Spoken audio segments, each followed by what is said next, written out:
aí, jovem, tá começando mais uma entrevista aqui no Santa Carona e hoje, mano, nós vamos conversar com o Flávio. Vocês já viram no Instagram, muita gente já mandou pergunta pra ajudar nessa entrevista e lembrando vocês que essa entrevista que vocês estão assistindo não é ao vivo, tá bom? Ela é gravada. Por que isso acontece? Porque muitas vezes o nosso convidado não tem como estar na terça-feira à noite. Ou o convidado, ou às vezes eu mesmo. Só que aí a gente pensa o seguinte, qual que é mais importante? O conteúdo ou o fato de estar ao vivo? Então, a gente faz mesmo assim para que você não perca nenhum detalhe. Lembrando que os melhores momentos dessa entrevista vão estar disponíveis no nosso canal de cortes. Ele tá com o link aqui na descrição. E se você se inscrever, você vai poder receber até 3 vídeos por dia, cara, com os melhores momentos de todas as entrevistas que nós fazemos, ok? E quero te passar para lembrar que agora está acontecendo o seminário de teologia com o Padre François. E por incrível que pareça, ainda dá para se inscrever. Você acredita? Ah, Guilherme, mas eu já perdi a primeira e a segunda aula. Não tem problema, porque as aulas anteriores estão gravadas. Então, se você se inscrever, além de ter acesso a todas as aulas, você também vai ter acesso a um resumo escrito para você não perder os seus estudos, tá joia? O tema é Apocalipse. O padre tá falando sobre a besta do Apocalipse, sobre o número da besta, tá falando de tudo, cara. Não tem como perder. Vai lá e aproveita que ainda dá tempo. E não se esquece também de se inscrever aqui no canal, beleza? E manda pra gente no chat de onde vocês são para eu poder saber e vamos parar de enrolação. Vamos começar com a nossa entrevista. Deixa eu chamar ele aqui, chamar ele que é cantor, compositor, músico. Flávio, seja bem-vindo. Salve, salve. Caraca, que moral, hein? Tô no Santa Carona. Nada. Moral é nossa aqui, cara. Na hora que o pessoal falou, nossa, vocês vão chamar o Flávio? Eu falei, vou. Caramba, hein, mano. Antes de começar a fazer milhões de perguntas, eu quero saber, mano, sua família cresce que dia? Na verdade, já tá maior, né? Mas que dia que ela vai efetivamente acontecer? Pois é, então, pra quem não sabe, né, estou esperando meu primeiro filho. E, cara, ele tá pra nascer em junho, né? Eu faço aniversário no dia 13 de junho, de Santo Antônio. Uhum. E ele tá pra nascer no dia 15, então ele pode nascer no dia do meu aniversário. Caraca, mano! E a gente vai tentar normal, né? Então estamos esperando o momento dele. E a Larissa, como é que ela tá? Tá bem, graças a Deus, tá super saudável, super tranquila, super ativa, fazendo pilates, aquela coisa, assim. Bem a cara dela mesmo, né? É, mas estamos felizes, no aguardo e na expectativa. Flávio, você tá a todo vapor, eu vi que você tá com um EP novo, tem algumas músicas Isso. suas que você já lançou. Cara, fala um pouco dele pra gente antes da gente começar a entrevista. Do quê? Do EP? Do que eu tenho feito? Isso, exato, do que você tem feito agora. Massa.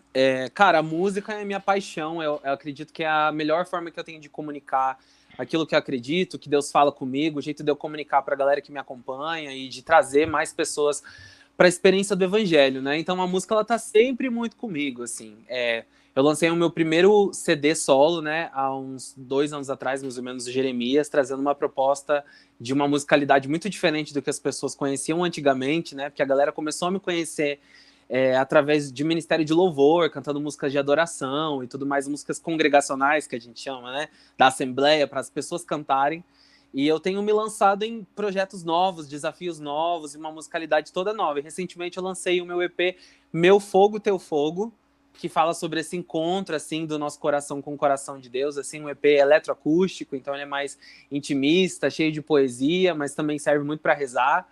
E tamo aí, cara, agora eu tô produzindo meu segundo álbum, né, que é o Jeremias Lado B, que é outra pegada, assim, muita novidade, muita coisa legal tá por vir aí, se Deus quiser. Você produz independente? Independente, cara. Eu tenho um contrato com a One RPM, né, que é minha distribuidora. Mas é totalmente independente. Eu então, e meu primo... No ponto de vista de composição, produção, você é completamente livre. Totalmente livre. Totalmente Cara, livre. Que legal. Olha, deixa eu te perguntar. O seu estilo, ela é bem diferente do que a gente estava acostumado, né? Quem entrou na igreja ali por volta dos anos 2005, tá acostumado com Vida Reluz, aquela Sim. pegada, né? Da onde vem sua inspiração? Da onde que vem esse... Porque a gente sabe que sempre vem uma inspiração de algum lugar, né? De onde que vem, assim? Cara, eu venho de uma família muito católica, praticante da renovação carismática, assim. E meus pais, eles sempre tiveram uma curadoria muito grande com o que eu escutava desde que eu era criança, assim. Assim, que a gente...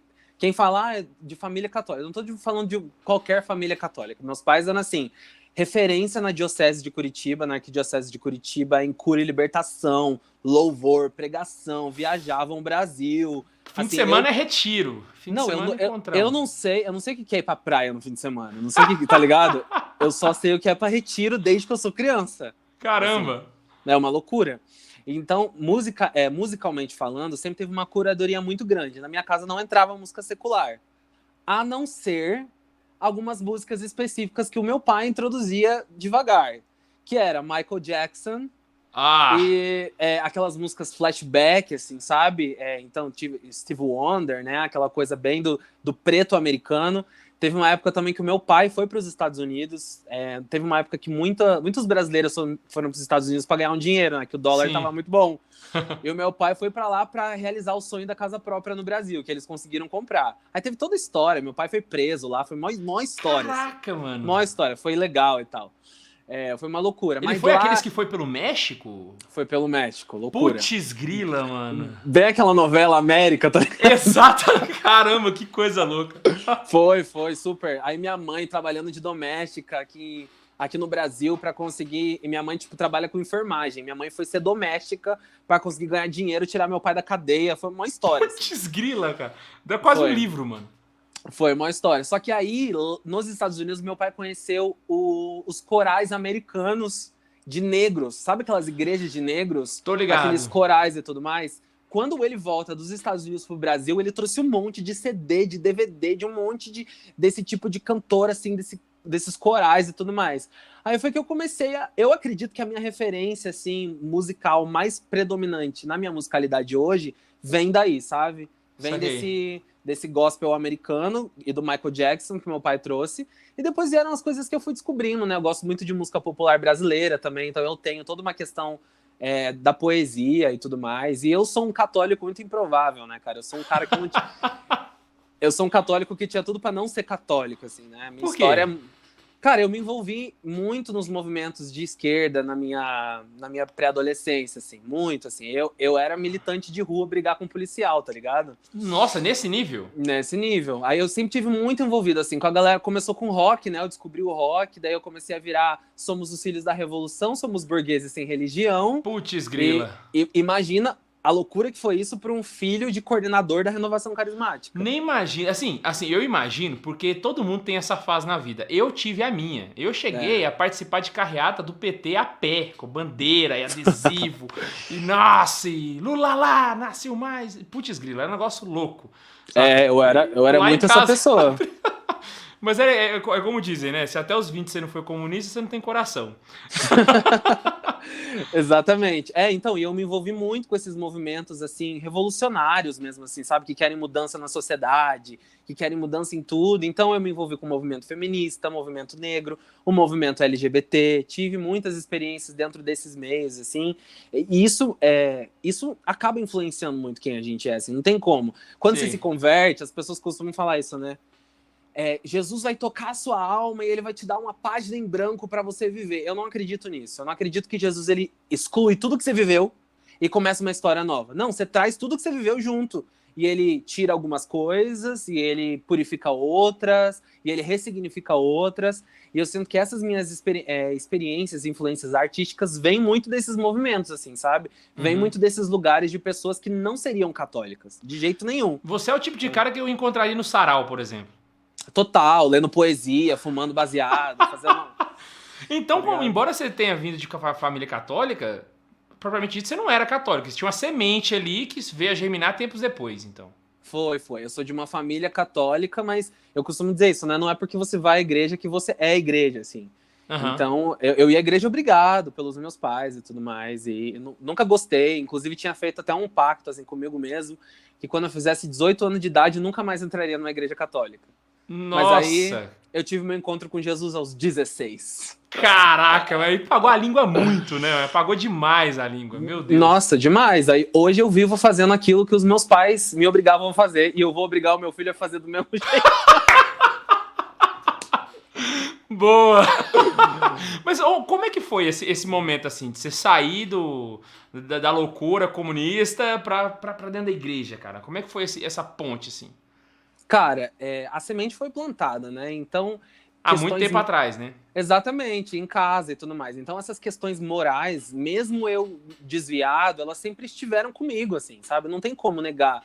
Apesar de que eu fui muito revoltado com os meus pais, e até hoje eu vejo que eles cometeram alguns erros na minha educação, pesando demais a mão, assim, sabe? Que é uma coisa que eu não quero fazer com meu filho, mas eu sei que eles fizeram o melhor que eles podiam com a experiência que eles tinham, com o conhecimento que eles tinham.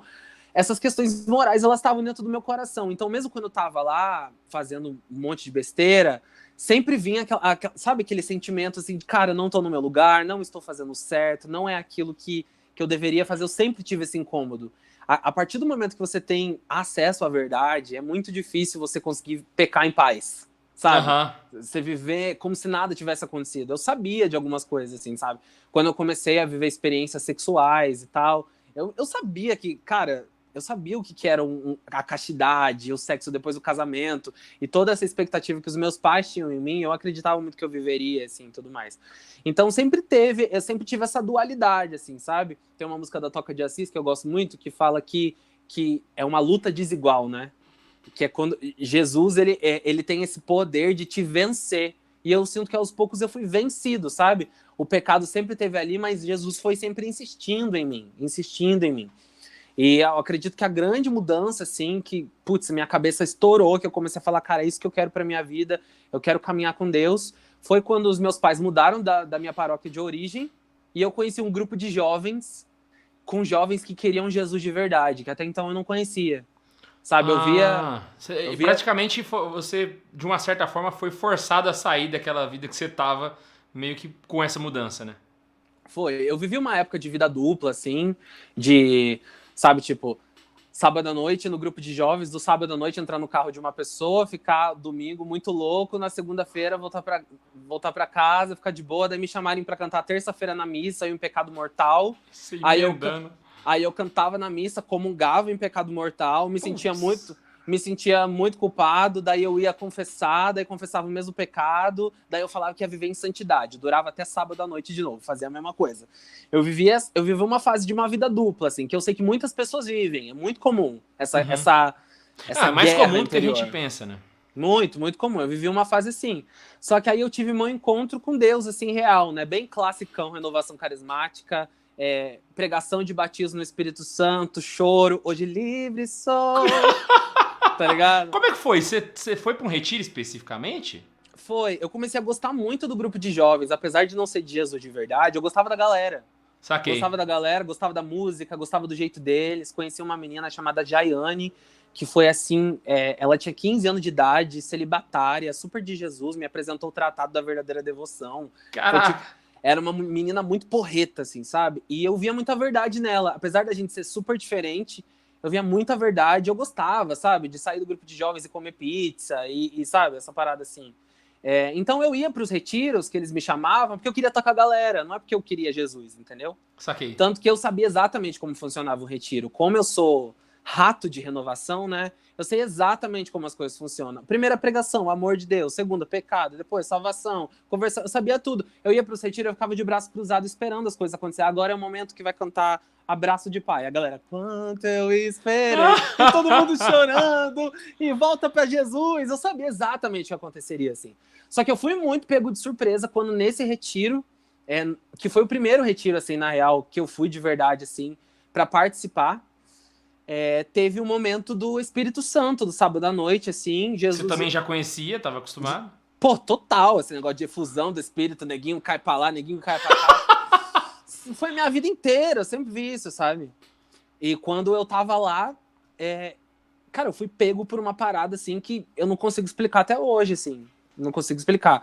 Hoje eu tenho as minhas ressalvas com muitas coisas sobre espiritualidades e carisminhas e coisas assim. Tenho as minhas ressalvas em muitas coisas, mas tem algumas coisas que eu não consigo questionar que Deus usou daquilo para tomar a minha vida, assim, sabe? Porque eu senti uma parada que eu não entendia. Eu comecei a chorar. Eu olhava pro lado, eu falava, e eu percebi que as pessoas estavam chorando também, eu falava, não, tá tudo bem, eu vou continuar chorando. Só que eu continuei chorando, as pessoas pararam de chorar, Jesus Eucarístico foi guardado no sacrário e eu continuava chorando. Eu cheguei na pregadora, mano, e falei assim, mano, eu não sei o que tá acontecendo comigo, eu não paro de chorar, o que aconteceu comigo? Aí ela sentou comigo e ela abriu aquela passagem que Jesus conversa com Nicodemos, e Nicodemos pergunta como que eu faço para entrar no reino dos céus e tudo mais. Jesus fala, você tem que nascer de novo. Ela olha para mim e fala, e como que a gente nasce de novo? Como que a gente nasce? Como que uma criança nasce? Nasce chorando. Você nasceu de novo. Aí Caraca, mano. Falei, mano, eu nasci de novo. E, cara, de fato, assim, foi uma parada sobrenatural. Que depois desse encontro, e isso eu todo desacreditado, sujo do pecado, assim, tá ligado? Sujo. Eu comecei a sentir um nojo do pecado. As coisas que eu fazia começavam a me incomodar. Eu não parei de pecar, eu continuava indo pros lugares. Mas eu fazia e eu sentia um peso que eu não sentia antes. E eu comecei a sentir nojo do pecado, eu comecei a sentir desejo de Deus. Os meus pais achavam estranho, porque eu queria ir na missa. Eu queria, sabe? Eu queria puxar a oração antes de comer. Quando eles esqueciam, eu falava, não, vamos rezar em nome do Pai, Filho e Espírito Santo. O que aconteceu com esse moleque? Comecei a querer servir a minha mãe, sabe? Tipo, lavar louça, me dispor a fazer as paradas, assim. Entendi princípios de serviço do evangelho, assim. Foi uma parada sobrenatural. E a partir disso, mano, comecei a largar o pecado devagar, me envolver cada vez mais com a igreja, aí logo já descobriram que eu cantava de verdade, aí eu comecei a cantar, daí eu entrei numa nova comunidade, aí fui comunidade de vida, viajei o Brasil, viajei o mundo. E engraçado isso que você tá falando, porque todo mundo que olhasse pra você naquelas primeiras semanas poderia pensar, pô, empolgou, né? É o fogo de palha aí, pá, total, né? E aí o fruto do emocional. Mas uma coisa que eu sempre reparei, assim, que é claro, tem muita gente que é fruto do emocional, vai lá, empolga um tempo e vaza. Mas tem uma galera que não vaza, mano. Tem uma galera que, tipo assim, não é fruto do emocional, entendeu? Exatamente pelo fato de ser perene. A pessoa não volta, assim, por mais que ela não vire uma santa, né? Não volta pra vida anterior. O meu caso foi assim também. Eu lembro no começo, eu pensei, caramba, mano, eu acho que eu tô empolgado de novo com alguma coisa, igual eu tava com basquete na época. Igual eu fui com rap. Falei, agora eu tô empolgado com igreja. E aí passou, velho. Aí passou 16 anos, entendeu? Saca? E isso é muito massa, porque dá pra ver, bicho, que... Ah, mas isso é muito emocional. Pô, é muito emocional, mas existem conversões reais ali, entendeu? E existem muitas total. Conversões, muitas, saca? Eu acho que depende de muitos fatores, assim, sabe? Muitos fatores. O primeiro fator, eu sinto que, de verdade, eu coloco muita culpa na personalidade. Eu sinto que tem pessoas que têm uma personalidade que elas não param no emocional. Porque tem uma hora que você não chora mais. Tem uma hora que você não fica arrepiado mais. Tem empolgação passa mesmo, né? Cara, passa real, como num relacionamento amoroso, assim, sabe? Não é todo dia que eu olho pra Larissa e falo, meu Deus, ela é a mulher da minha vida, como eu sou apaixonado por essa mulher. Mas tem dias que eu olho pra ela diferente, é normal esse tipo de coisa. Mas um relacionamento, ele não pode ser baseado só em emoção.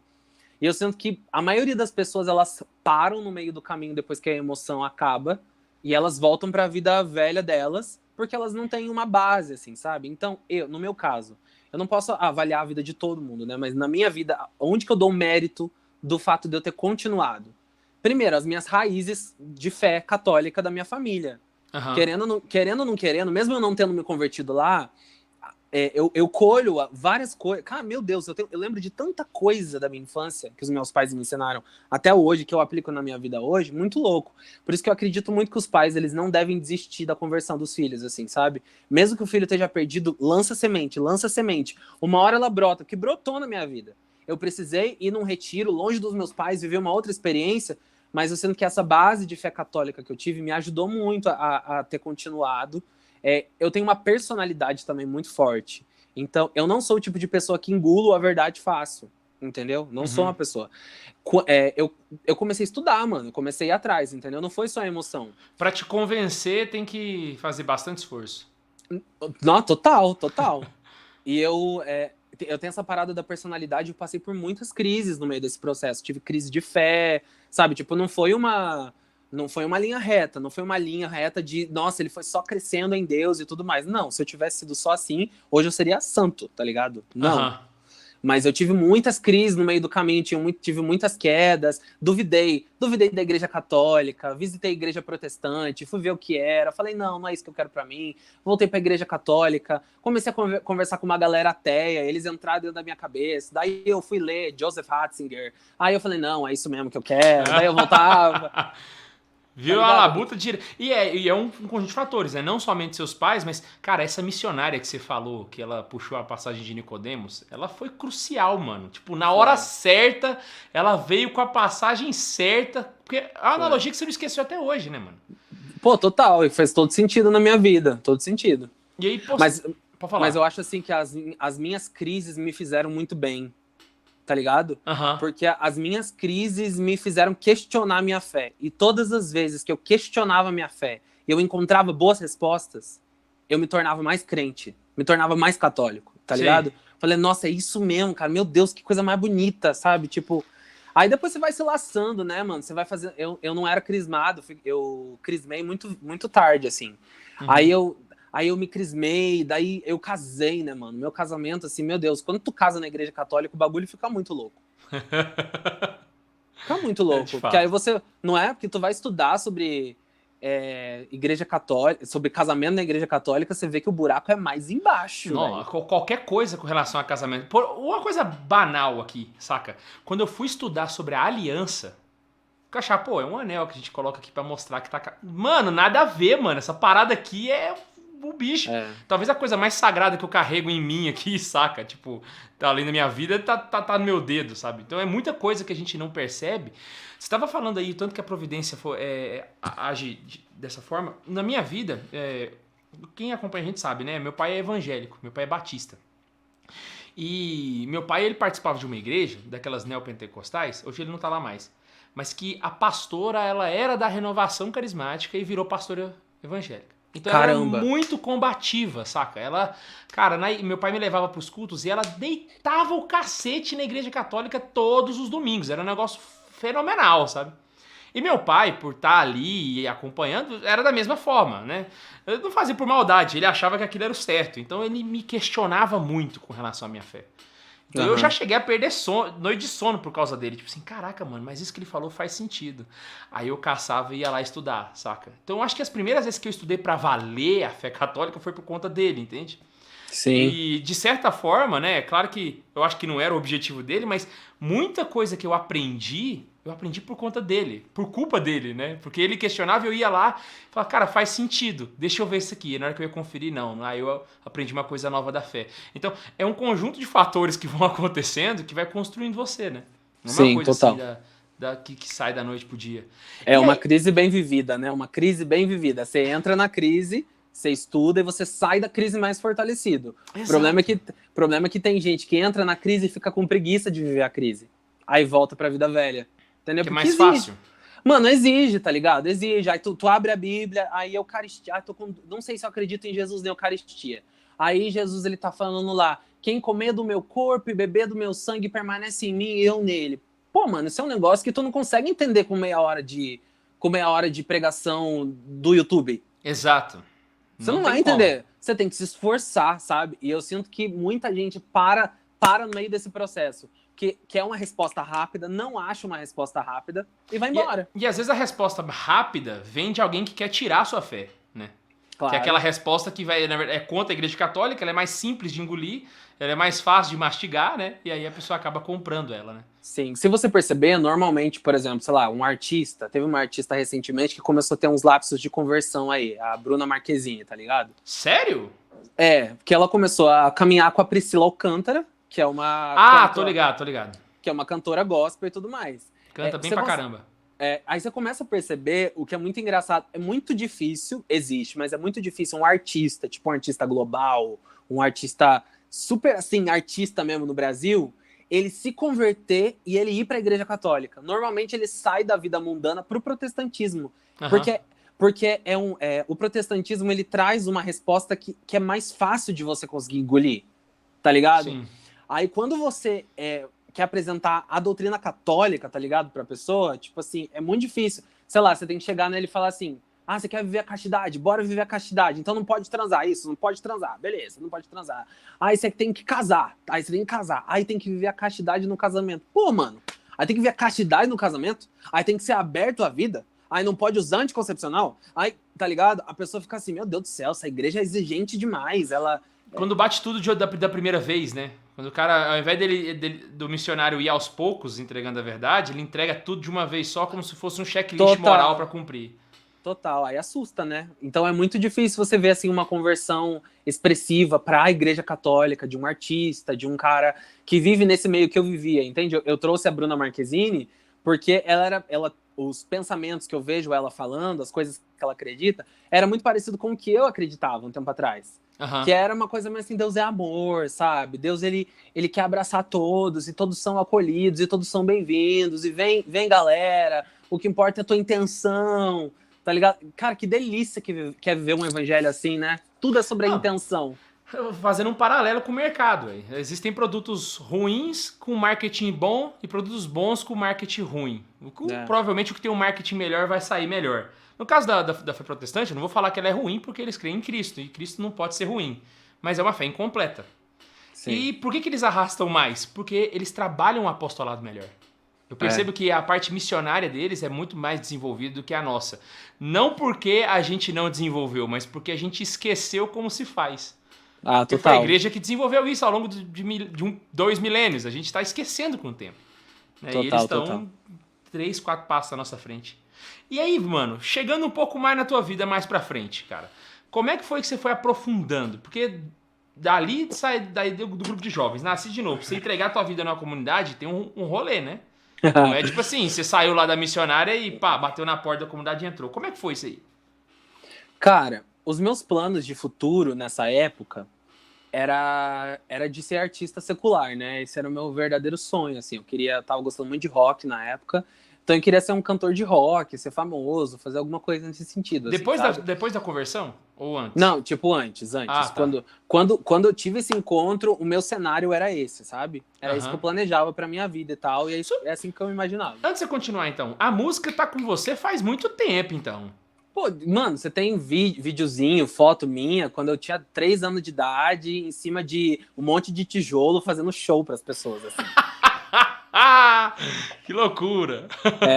A minha família é muito musical. Meu pai canta, minha mãe canta, meu avô canta, minha avó canta, todos os meus tios cantam. No meu casamento, minha tia cantou, minha irmã cantou, meu pai cantou, todo mundo cantou, entendeu? Nossa! Então, eu tenho uma família muito musical, então a música sempre teve muito presente, assim. Muito presente. Uhum.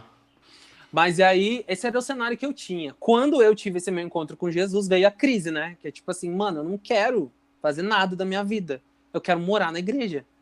Eu quero viver com Deus pra sempre. É isso que eu quero fazer pro resto da minha vida. Entendeu? Aí começou, assim, eu estudava, tava no ensino médio na época, então eu matava a aula pra ir na missa, aquela história ridícula. Caraca, mano. Matava a aula pra ir na missa, daí eu queria ficar na igreja, daí os meus pais, assim, no começo eles queriam muito que eu me convertesse, mas depois eles se arrependeram um pouco, porque eu começava a querer viver tanto na igreja que eu não queria mais estar em casa, eu não queria fazer mais nada. Jovem, sabe? Né, cara? Você foi jovem, essa é a verdade. Muito, exatamente. Muito intenso, só que aquele negócio é uma coisa que não passou, é uma fase que não passou, entendeu? Eu fui isso, só que eu fui indo muito profundo. Eu queria cantar em todas as missas, queria evangelizar. Comecei a fazer vários projetos missionários e tal. E eu comecei a entender, cara, eu quero ser missionário. Só que ser missionário, pra mim, na época, eram 2 coisas. Ou era ser o Ironis Puldaro, tá ligado? Tô ligado. Que é tipo um grande pregador, homem de Deus, que revela o CPF, revela a cura e a libertação. Sabe? Tipo, ser um grande cara famoso que a Canção Nova chama e não sei o quê. É isso que eu imaginava que era um missionário. Que ano que era isso? Nossa, 2012, 11, mais ou menos. Tô ligado. Uhum. E... Ou era ser missionário da África, né? Era tipo esse tipo de missionário que era pra mim, na minha cabeça. Ser missionário era isso. É largar todo mundo e ir pra África pra evangelizar, cuidar de gente, fazer projetos filantróficos, sociais e tudo mais. Até que eu conheci as novas comunidades. Eu conheci as novas comunidades pela comunidade Shalom, na real. Você já foi Shalomzeiro, então? Cara, fui, assim, flertei com a Shalom, sabe? Eu tava com uns problemas psicológicos pesados na época, que vinham muito... Tinha muito a ver com a minha conversão também, assim, eu tive sei lá, dei uma surtada. E minha mãe procurou uma psicóloga, ela descobriu que tinha uma psicóloga católica e ela era missionária do Shalom. Daí, e ela atendia no centro de evangelização. Caraca, mano. Uma coisa que, se você for pensar, ela é meio antiética, assim, dentro do meio da psicologia, porque não pode misturar religião com psicologia, mas... Aí eu fui. Aí eu ia ter um encontro, a terapia, daí eu tinha terapia no andar de cima, e eu descia as escadas e tinha missa. Então ela marcava comigo assim, 3 horas da tarde, às 5 horas da tarde começava a missa no Shalom. Da missa no Shalom me puxavam pro grupo de oração, tá ligado? E eu conheci missionários, jovens como eu, pessoas que largavam as suas vidas para viver com Jesus e totalmente pro evangelho. Isso me impactou muito, assim. Falei, meu Deus, é possível, sabe? Aí eu posso ser... Porque eu pensava também que teria que ser padre ou celibatário de alguma forma, sabe? Eu falei, nossa, pessoas que casam, sabe? Pessoas que têm filhos e são leigos, consagrados. Isso me impactou muito. Eu me lembro de uma vez que eu olhei para uma menina missionária e ela tava com um vestido. No outro fim de semana, eu fui e tinha uma outra menina com o mesmo vestido daquela outra menina. Aí eu cheguei na menina e falei, mas não é o mesmo vestido? Daí ela falou bem assim, mas nós somos missionários da comunidade de vida e nós compartilhamos o guarda-roupa. Eu falei, aí eu entendi a pobreza evangélica. Prau! Cara, eu fiquei apaixonado. Eu falei, é isso que eu quero pra minha vida, tá ligado? Aí na época eu tava conversando com um cara que ele era da comunidade Shalom de São Paulo, de Santo Amaro, o Luiz. Eu não conheço ele pessoalmente até hoje, ele mudou a minha vida e eu não conheço ele pessoalmente até hoje. E eu fui partilhando com ele sobre as minhas inquietações, aonde eu queria chegar. Eu gostava muito da comunidade Shalom, mas eu não me identificava com algumas coisas que tinha a ver com estética, com espiritualidade e tudo mais. A galera da Shalom vai na missa de social, né? Eu uso animal print, então é um negócio... sempre foi muito complicado, assim, em relação à identificação, apesar de ser apaixonado pelo Shalom até hoje, assim. E o Luiz, ele falou, cara, eu conheço um cara que se chama Hugo. E ele é fundador de uma comunidade que tá começando aí em Curitiba. Você não quer conversar com ele? Eu acho que ele é muito parecido com você. Aí pelo Facebook eu comecei a conversar com esse tal de Hugo. Depois conheci esse tal de Hugo pessoalmente num grupo de oração. Aí comecei a participar de retiro com esse tal de Hugo. Aí conheci essa tal dessa Colo de Deus. Aí eu conheci aquela Colo de Deus, assim, né? Avivamento, danças e música. A galera cantando bem pra caramba e tudo mais.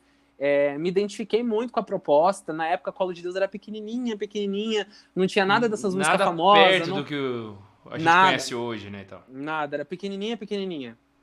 E eu me apaixonei por isso, assim. Me apaixonei pela pequenez da comunidade, sabe?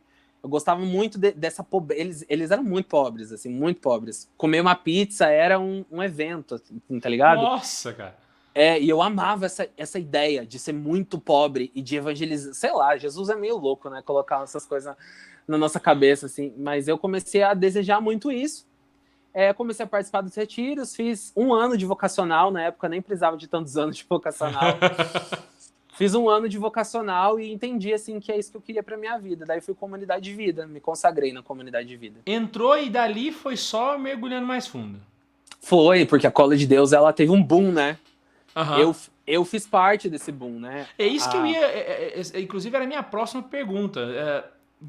Esse boom da Colo de Deus não era uma coisa que você tava ali e você pegou rabeira. Você fez parte mesmo do... Total. Quando eu conheci a comunidade, eles não tinham nenhuma música conhecida fora da própria comunidade. Nenhuma. Aí o Hugo e a Mayara fizeram uma música espontânea que se chama Onde o Espírito de Deus Está. Foi a primeira música que começou a ter um pouco de abrangência, assim. Começou a viralizar, acho que nos grupos de WhatsApp e tudo mais. E os grupos de oração começaram a cantar. E começou a ser um negócio assim, que a própria Colo de Deus falou, meu Deus, isso nunca aconteceu com a gente. Começou a surgir um convite ali, outro aqui, para ir ministrar fora do estado. Isso era uma coisa que era nova, não rolava na época, assim, sabe? Só que aí eu entrei na comunidade e eu trouxe uma música que se chama Acaso Não Sabeis. Você já tinha escrito ela antes da comunidade? Eu era vocacionado, assim, eu não tinha entrado ainda na comunidade de vida e tal, mas que vem também desse meu background de crise com Maria, né? Eu tinha toda uma questão com Nossa Senhora, por conta de todas as influências protestantes que eu tive no meio do meu caminho de conversão. E é por isso que eu bato tanto nessa tecla na necessidade do católico ser católico de verdade, sabe? Eu não tenho problema nenhum com protestante. Zero. Tenho vários amigos real. Admiro, escuto música protestante, não tenho problema nenhum. O meu problema é com a falta de definição. As pessoas, elas são meio católicas, meio evangélicas, meio umbandistas, meio espíritas, meio... E acaba que é meio nada também, né? Ela meio nada, entendeu? E assim, eu tava muito assim, eu era um protestante enrustido, assim, tá ligado? Era muito, muito louco, assim. Só que aí, por causa dessa minha experiência, eu trouxe a música Caso Não Sabeis. Quando a música Caso Não Sabeis é gravada e lançada, daí virou um bagulho muito louco, assim. Como é que estourou. É? Me conta assim, porque assim, vou mandar real aqui, mano. A música, ela chegou em níveis igual, tipo, Valmir Alencar da vida, saca? Gil Monteiro da vida. Eu lembro que na época que o Gil Monteiro fez o Céu se Abre, sim, mano, a cada 10 músicas, 11 era essa. Você até enjoava dela no grupo de oração. O Acaso Não Sabeis foi o mesmo rolê. Todo lugar que você ia, tocava, você ficava até, de novo essa música, meu Deus. Caraca, saca? O tema era, sei lá, Espírito Santo, cara, acaso não saber. Como é que é isso pra você, assim? Tipo, você vai lá, você compõe a música, quando você vê, pá! Cara, eu acredito muito que Deus, ele escolhe algumas músicas, assim, pra ele trazer uma projeção que vai além do artista e vai além daquele momento, assim, sabe? Porque eu não tinha muita noção do que eu tava fazendo. Eu nem tinha uma vida mariana tão sólida, assim, pra ter escrito uma música que tinha uma projeção e uma referência de música mariana da nossa geração. Sabe? Foi uma coisa de Deus mesmo, assim. Deus levantou essa música e foi em níveis muito loucos, assim. E, assim, Deus quis mesmo, cara. Porque bombou, daí a Colo de Deus estourou de fazer evento, velho. Nessa época, eu não tinha vida. Tava começando a namorar com a Larissa nessa época. E, mano, assim, eu viajava 15 dias no Nordeste, voltava pra casa, dava um beijo na Larissa e pegava mais 15 dias de estrada. Era Pernambuco, Paraíba, Manaus. Assim, ó, a gente viajando, show. Os shows lotados, a galera gritando. Eu comecei a ser do nada, assim, sabe? Uma referência de um cara que fez uma música que aí começou a viralizar muito a minha ministração, né? Que eu falo Maria Não Está Morta. As pessoas começaram a fazer camiseta com Maria Não Está Morta. Eu comecei a ser reconhecida. A gente foi pra Canção Nova. Aí na Canção Nova, eu, bobo, tentei andar no meio da galera. E a galera me reconheceu. E eu tive que ser tirado com segurança. As pessoas subindo em cima do carro, falando, Flavinho, juro por Deus, Flavinho, casa comigo e não sei o quê.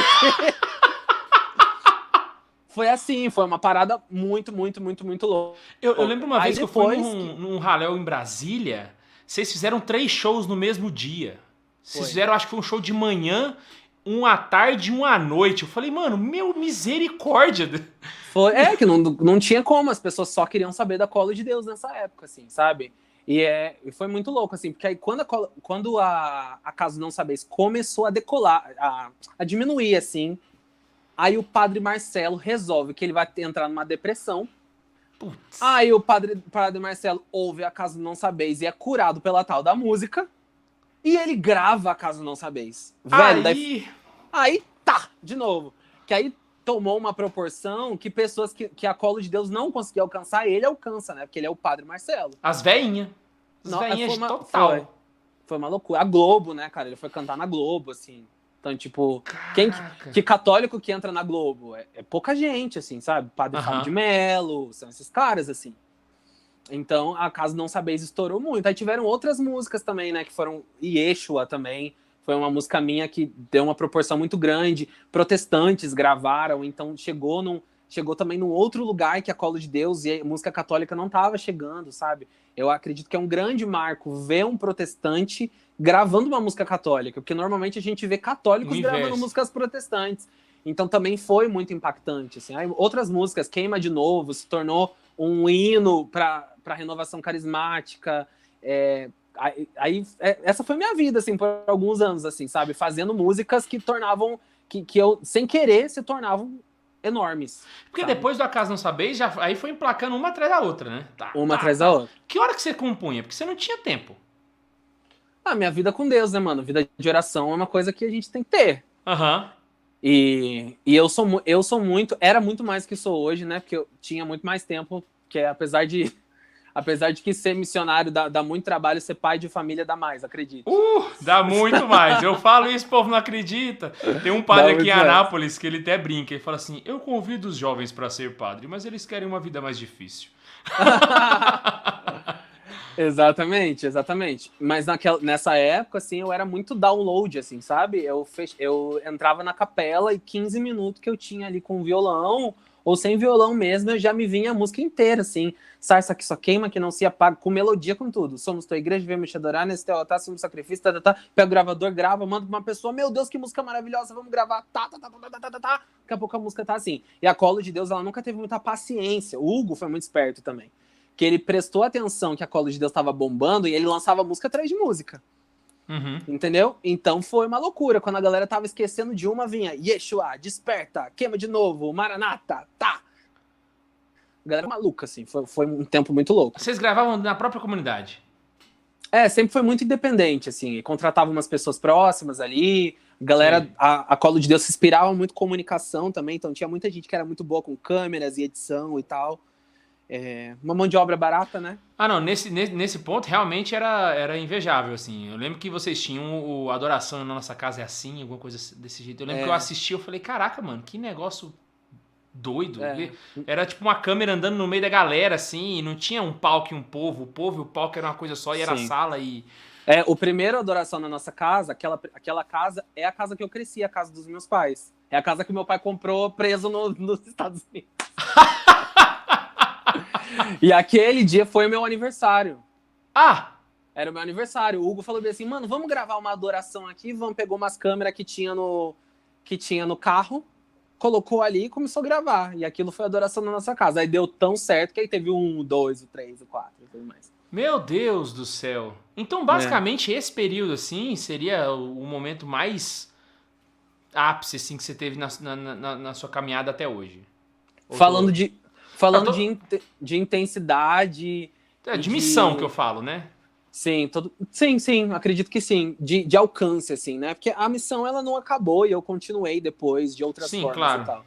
Mas nessa época foi de um alcance muito louco, assim, sabe? Eu me tornei um missionário e um artista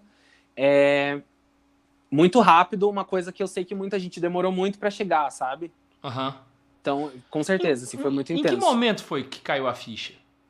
Assim, pô, agora eu entendi que, cara, foi acima do que... Porque, assim, a sua história é a história de um garoto de grupo de jovens, né? Sim. A sua história é completamente igual à de praticamente todo mundo que tá assistindo a gente. Sim. Igual a minha, por exemplo. Né? Sim. E provavelmente você deve sofrer disso, que é tipo assim, você vê a galera que pedindo pra casar com você na Canção Nova e pensando, pô, mas eu sou o moleque do grupo de jovens, eu não... Saca? Em que momento vem esse pensamento, tipo, pô, isso aqui tá diferente? Sim. Cara, assim, ó, eu tenho uma música que ela se chama Eu Só Queria Jesus. Que eu canto assim, e nem adianta querer me comprar com fama e poder, ninguém me entende, eu só quero Jesus. Essa música, ela fala muito sobre quem eu sou, assim. Eu sou um cara que eu não me encanto com palco, com gente querendo tirar foto comigo. É uma coisa que, assim, a Larissa mesmo, ela briga comigo, porque eu não tenho uma autoestima que combina com quem eu sou, tá ligado? Eu não tenho uma autoestima. Eu sempre tive muita dificuldade de ser uma pessoa que se porta como um artista e que se sente diferente das outras pessoas. O seu ego, graças a Deus, nunca acompanhou sua fama. Não, eu acho que é porque eu sofri muito bullying na infância. Então eu sempre tive muito pé no chão, assim, sabe? Então, por que eu tô te falando isso? Porque eu não sinto que eu tive um momento que caiu a ficha que eu sou, meu Deus do céu.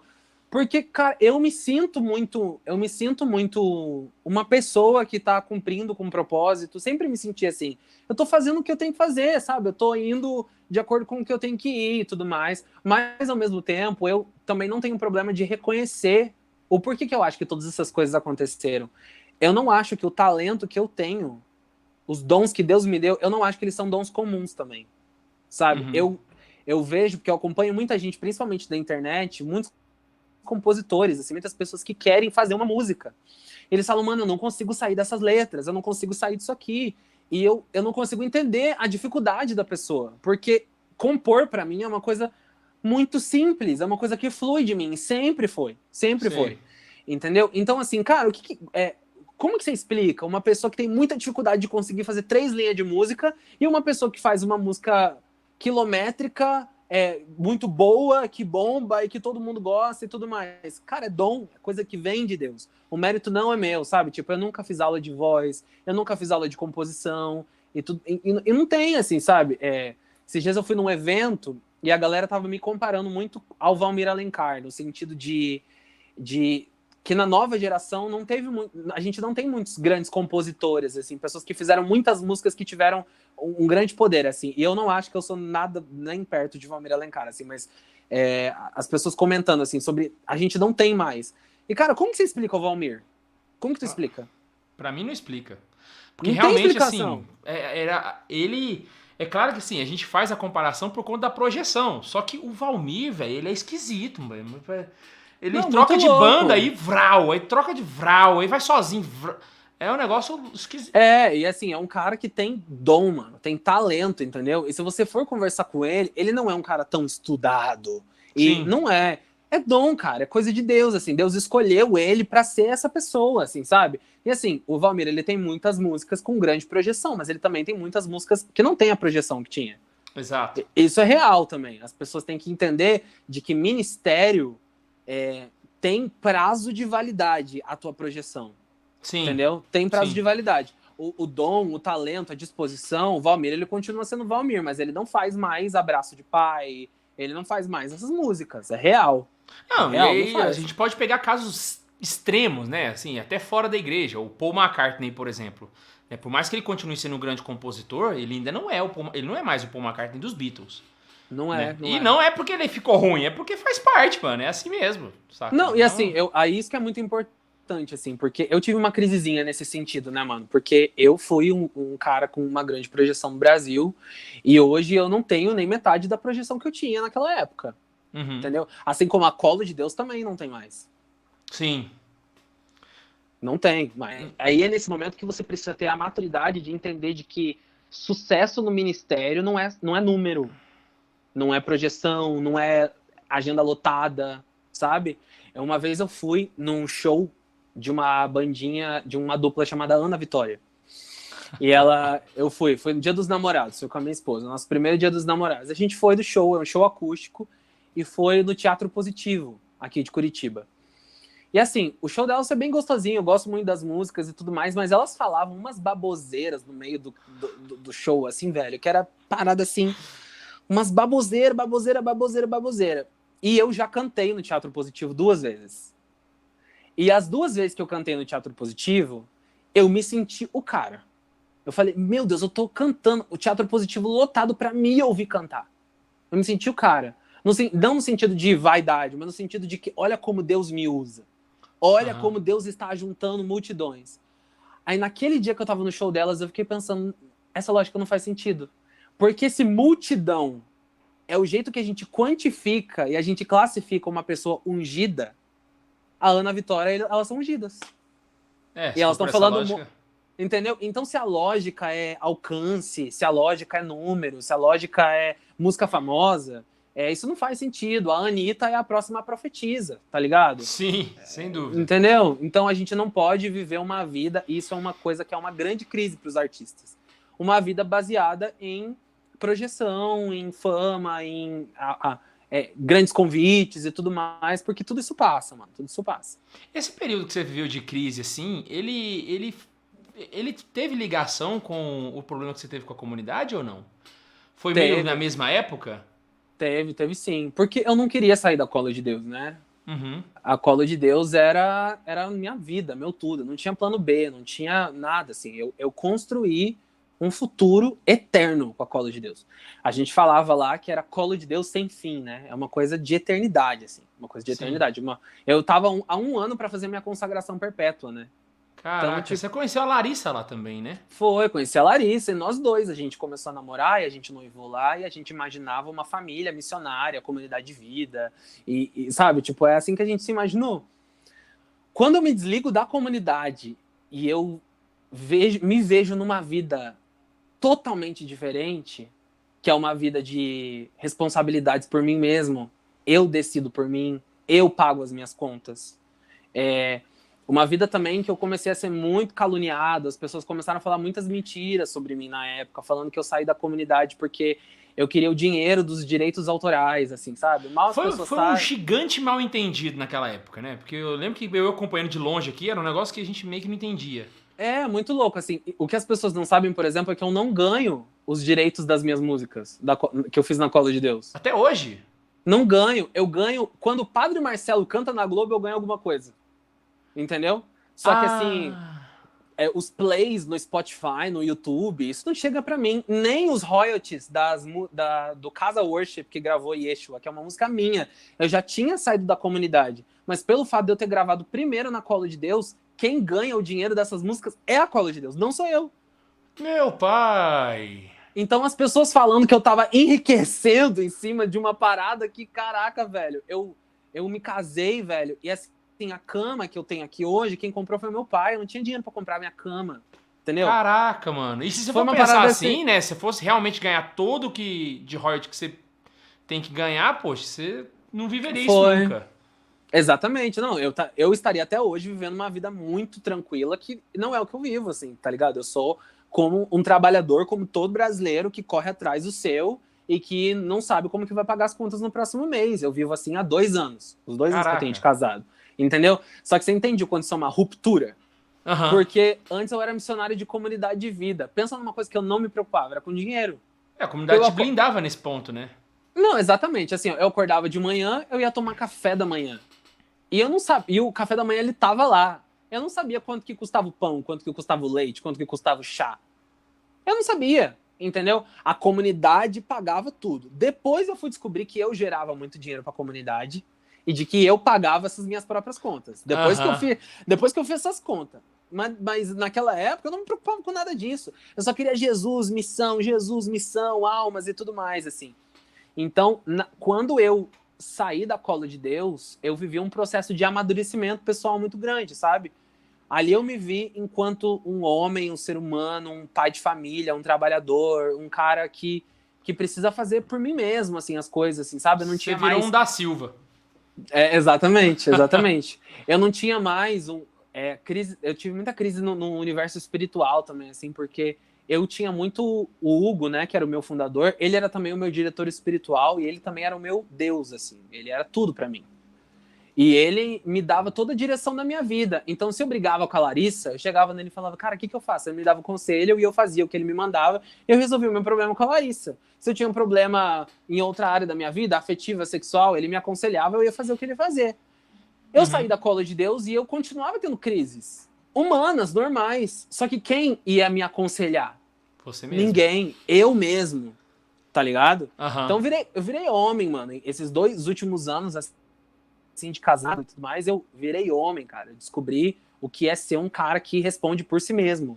Cara aí que a vida do casado é mais difícil que a do missionário. Total. Só que até um casado missionário é diferente, porque o casado missionário na comunidade de vida, ele tem que pedir pra sair com a esposa. Tá ligado? Cara. Ele não tem um salário, então ele tem que pedir dinheiro pra comunidade pra comprar uma fralda pro filho dele. E se ele quiser comprar uma fralda, administrar um dinheiro e comprar uma fralda, eu quero comprar uma Pampers. Não, você vai ter que comprar mais barata. Entendeu? Então, essas paradas, assim, é muito diferente, assim, da vida que eu comecei a viver depois que eu saí desse universo, sabe? E aí tudo mudou, velho, tudo mudou. Coisas boas e coisas ruins, né? Mudou no geral. Total. Assim, eu acho que eu carrego... Não tem o que dizer, assim, se eu tinha um plano de estar pra sempre lá, e eu não continuei, eu carrego uma frustração de um plano que não deu certo, que eu achei que ia ser pra sempre, e não foi. E ossos do ofício, a vida é assim. Se você for olhar outras histórias, Eliana Ribeiro era da Canção Nova, não é mais. Tem uma galera, Deitiba, Dunga... Exatamente. Valmir Alencar era do Vida Reluz, aí tentou carreira solo, aí agora tá na Adoração em Vida, tá ligado? Isso acontece com todo mundo, com todo mundo. E isso eu demorei um tempo pra entender, de que não tem nada de errado que aconteceu comigo. Acontece, faz parte, sabe? Só que até você engolir isso que, tipo, mano, o que eu achei que era pra sempre não é bem difícil. Caraca, assim, Duas perguntas que eu teria pra te fazer, né? A primeira, vamos por partes, depois eu faço a segunda. Tá. Em que momento foi que o sonho deixou de ser sonho? Cara, no momento. Eu não sei se você entendeu a minha pergunta, né? Lembra do John Lennon, que ele tem aquela frase fatídica dele, né? O sonho acabou. Que hora que foi que saiu daquele momento ápice, aquele momento glorioso da missão, pai, Brasil inteiro, todo mundo cantando as músicas, pra deixar de ser esse sonho? O que foi que aconteceu e como foi? Tá. Cara, deixou de ser um sonho quando ele parou de ser sustentável, sabe? Em Quando que ele sentido? parou. Lá dentro da Colo de Deus, eu e a Larissa, nós éramos uma frente militante dentro da própria comunidade, assim, sabe? Aham. A gente via coisas lá dentro que a gente discordava, e a gente discordava porque elas não estavam de acordo com aquilo que a gente foi ensinado que seria. E a gente começou a ser uma frente militante. Então a gente começou a bater muito de frente, muito de frente. A gente queria viver de uma forma, a comunidade queria viver de outra, e a gente estava sempre militando muito e tudo mais. Até dentro da comunidade, as pessoas olhavam pra gente com um olhar de Dois salvação. rebeldes. Não, na verdade elas olhavam pra gente com um olhar de salvação. Ah, então na verdade a maioria da galera tava pensando como vocês. Assim, ó, ninguém vai admitir. Todo Aham. mundo vai falar, não, eu sempre amei o meu fundador, maravilhoso, eu sempre quis isso. Todo mundo vai falar isso. Aham. Mas, na verdade, todo mundo vinha chorar pra gente coisas secretas que elas iam descobrindo. E elas falavam, Flávio, faz alguma coisa. Você que tá ali perto da fonte, faz alguma coisa. Entendeu? Vamos orar. As pessoas faziam jejum, as pessoas faziam oração pra tentar salvar a Colo de Deus de dentro pra fora. Sei. Tá ligado? E eu e a Larissa, nós éramos essa fonte de esperança e tudo mais. De quem Só tava que mais próximo da cúpula, vocês eram os mais, assim, confiáveis. Eles tinham mais liberdade pra conversar com vocês e... Total. E assim, além disso, eu e a Larissa, a gente sempre foi muito fiel à fundação. Então, apesar da gente perceber coisas que a gente discordava, a gente sempre foi muito fiel no sentido, a gente não falava mal, a gente não falava pelas costas. Então, isso era uma coisa que as pessoas admiravam na gente, assim, sabe? Tipo, nossa, como que eles podem passar por tudo isso e ainda assim defender, ir atrás, e Colo de Deus sem fim? Eu sempre fui, eu nunca deixei ninguém falar mal de ninguém da liderança da comunidade perto de mim. Uhum. Eu sabia às vezes que estava errado, mas eu defendia. Eu tenho muito essa parada de lealdade com os meus amigos, assim, sabe? Eu tenho isso até hoje, assim. A roupa suja você lavava por dentro, né? Exatamente. Ali, não jogava nada pra fora. Exatamente. Só que chegou um momento que eu cheguei na Larissa, eu tive uma conversa com ela e eu falei assim, amor, a gente tá querendo brincar de herói.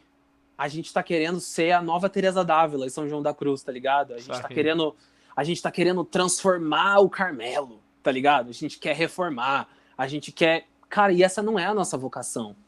Não é o nosso chamado. E eu comecei a entender também de que sair da Colo de Deus era um ato de honestidade com a fundação. Porque tenta entender a minha lógica, assim, ó.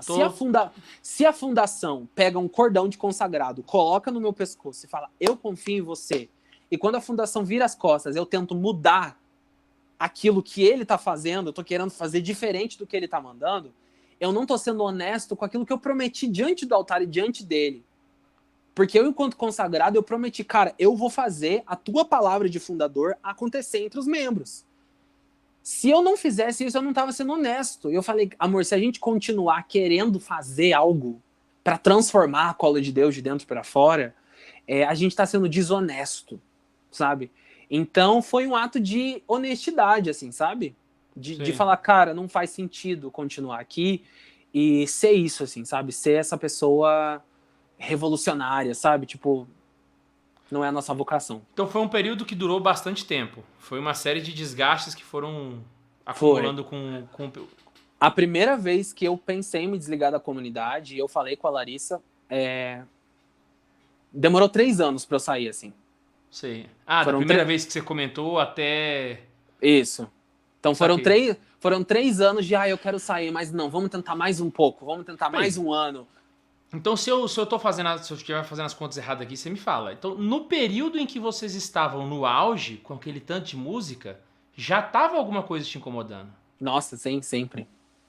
Então, foi mais ou menos naquele período que a coisa começou a A coisa amigo, cresceu porque, e começou a desandar ao mesmo tempo. amigo, quando a fama e o dinheiro entra, Ah, então realmente existe essa relação. quando a fama e o dinheiro entra, nada muda, tudo se potencializa. Então Hum, aquilo que é bom fica bem bom, né? As músicas ficam maravilhosas, fica tudo muito bom. Mas o que é ruim fica bem ruim, caraca. sabe? Então, Então tem condições. de certa forma, esse crescimento repentino da Cola de Deus meio que não foi bom pra ela. Porque não conseguiram lidar com isso, de certa forma. É, Assim, vale lembrar também que, tipo assim, não é uma coisa que a gente tá isento também. Qualquer pessoa que passe por uma questão dessa, de crescimento rápido, pode correr esse risco. É nesse sentido que eu tô fazendo a pergunta, né? sim, mas é o que eu disse, eu não acho que nada mudou, eu acho que tudo se potencializou, entendeu? Sim. Porque Ah, uma coisa que eu tô falando isso que eu já expressei isso em stories, já falei pra galera sobre isso, assim. Uma coisa que me incomodava muito lá dentro era a divisão de a divisão de privilégios entre pessoas que eram escolhidas para serem as privilegiadas lá dentro. Então, saquei. os fundadores, as pessoas do núcleo e os amiguinhos do fundador, eles comiam comida japonesa, eles tinham roupa legal, tinham roupa bonita, eles saíam, o casal fundador saía para comer fora e eles escolhiam algumas pessoas para ir junto para cuidar dos filhos deles, só que enquanto cuidava dos filhos deles, enquanto eles estavam se divertindo, essas pessoas iam porque elas ganhavam uma roupa nova, porque elas ganhavam uma comida que não podia comer na comunidade de vida. Então, isso sempre aconteceu. Isso não começou a acontecer quando a comunidade começou a ter dinheiro para poder pagar comida cara. Uhum. Não. Isso sempre aconteceu. Sempre teve um grupo de pessoas que comia pizza, enquanto outras pessoas comiam pão com salsicha. Entendeu? E isso é uma coisa que começou a aumentar. Começou a aumentar. Teve uma época que eu não percebia. Aí quando eu comecei a perceber, eu rebatia na minha cabeça, falava, não, mas eu não tô vendo isso, eu tô sendo maldoso, eu tô na carne, tem que rezar mais, tá ligado? Sei. Só que com o passar do tempo as coisas começaram a ficar agressivas, né? As coisas começaram a ficar Potencializadas. totalmente. Então assim, o carrinho que era de um jeito começou a ser um carrão. Aí tu fala, não, mano, esse carrão ele não combina com uma comunidade que não tem margarina. Velho, da comunidade a gente não tinha margarina para comer com pão. A gente comia, era uma comunidade que tinha músicas bombadas e hoje eu sei o quanto que essas músicas bombam. Hoje eu sei o que é, acaso não saber, gerar 30 mil reais por mês, tá Só de ligado? royalty. Só de royalty, tirando show, tirando camiseta. Eu tive acesso a tudo isso porque eu tenho acesso ao banco de dados da minha conta. Então eu vi o quanto que eu gerei de dinheiro nessa época. Na OneRPN. Na One RPM também com Abramos e Sim. ECAD, essas paradas assim, sabe? E eu tenho acesso a essas paradas, então eu sei do que eu tô falando, tá ligado? Aí como que essa comunidade que não tem margarina para comer, eu me lembro muito bem de tipo de pão, a gente colocar pão, azeite e chimichurri para comer no pão, porque não tinha margarina. Caraca. Pão com óleo, velho, os missionários estavam comendo. Enquanto tinha gente com um carrão viajando para fora do país, do nada, tá ligado? Então, eram coisas que começou a ficar demais, assim, ficar demais, assim. Saquei. Então, e assim, poucas pessoas têm olhos, né? Poucas pessoas têm coragem de se opor e tudo mais. Enfim. É muito triste porque, assim, é claro que quando a gente vai caminhando na igreja, a gente vai conhecendo mais pessoas, e principalmente quando a gente vai crescendo na missão no sentido de proporção, né? A gente vai tendo acesso a algumas informações que a gente às vezes não queria. Às vezes, eu até comento com a Laís, às vezes, né? Que quando a gente era só o coordenador do grupo de jovens, era muito melhor, que a gente ficava sem saber de bastante coisa, que era mais tranquilo, saca? E o que é mais triste é que isso que você está contando não é uma coisa exclusiva de lá, né? Eu acho que tem muitas comunidades que passam pelo mesmo problema. É claro que Sim, não tem total. a proporção da Colo, porque a Colo chegou no Brasil inteiro, ficou muito famosa. Mas é uma coisa que ainda tem que melhorar muito ainda nas comunidades, né? Eu não vou dizer também que são todas, mas tem muitas comunidades que sofrem com isso, saca?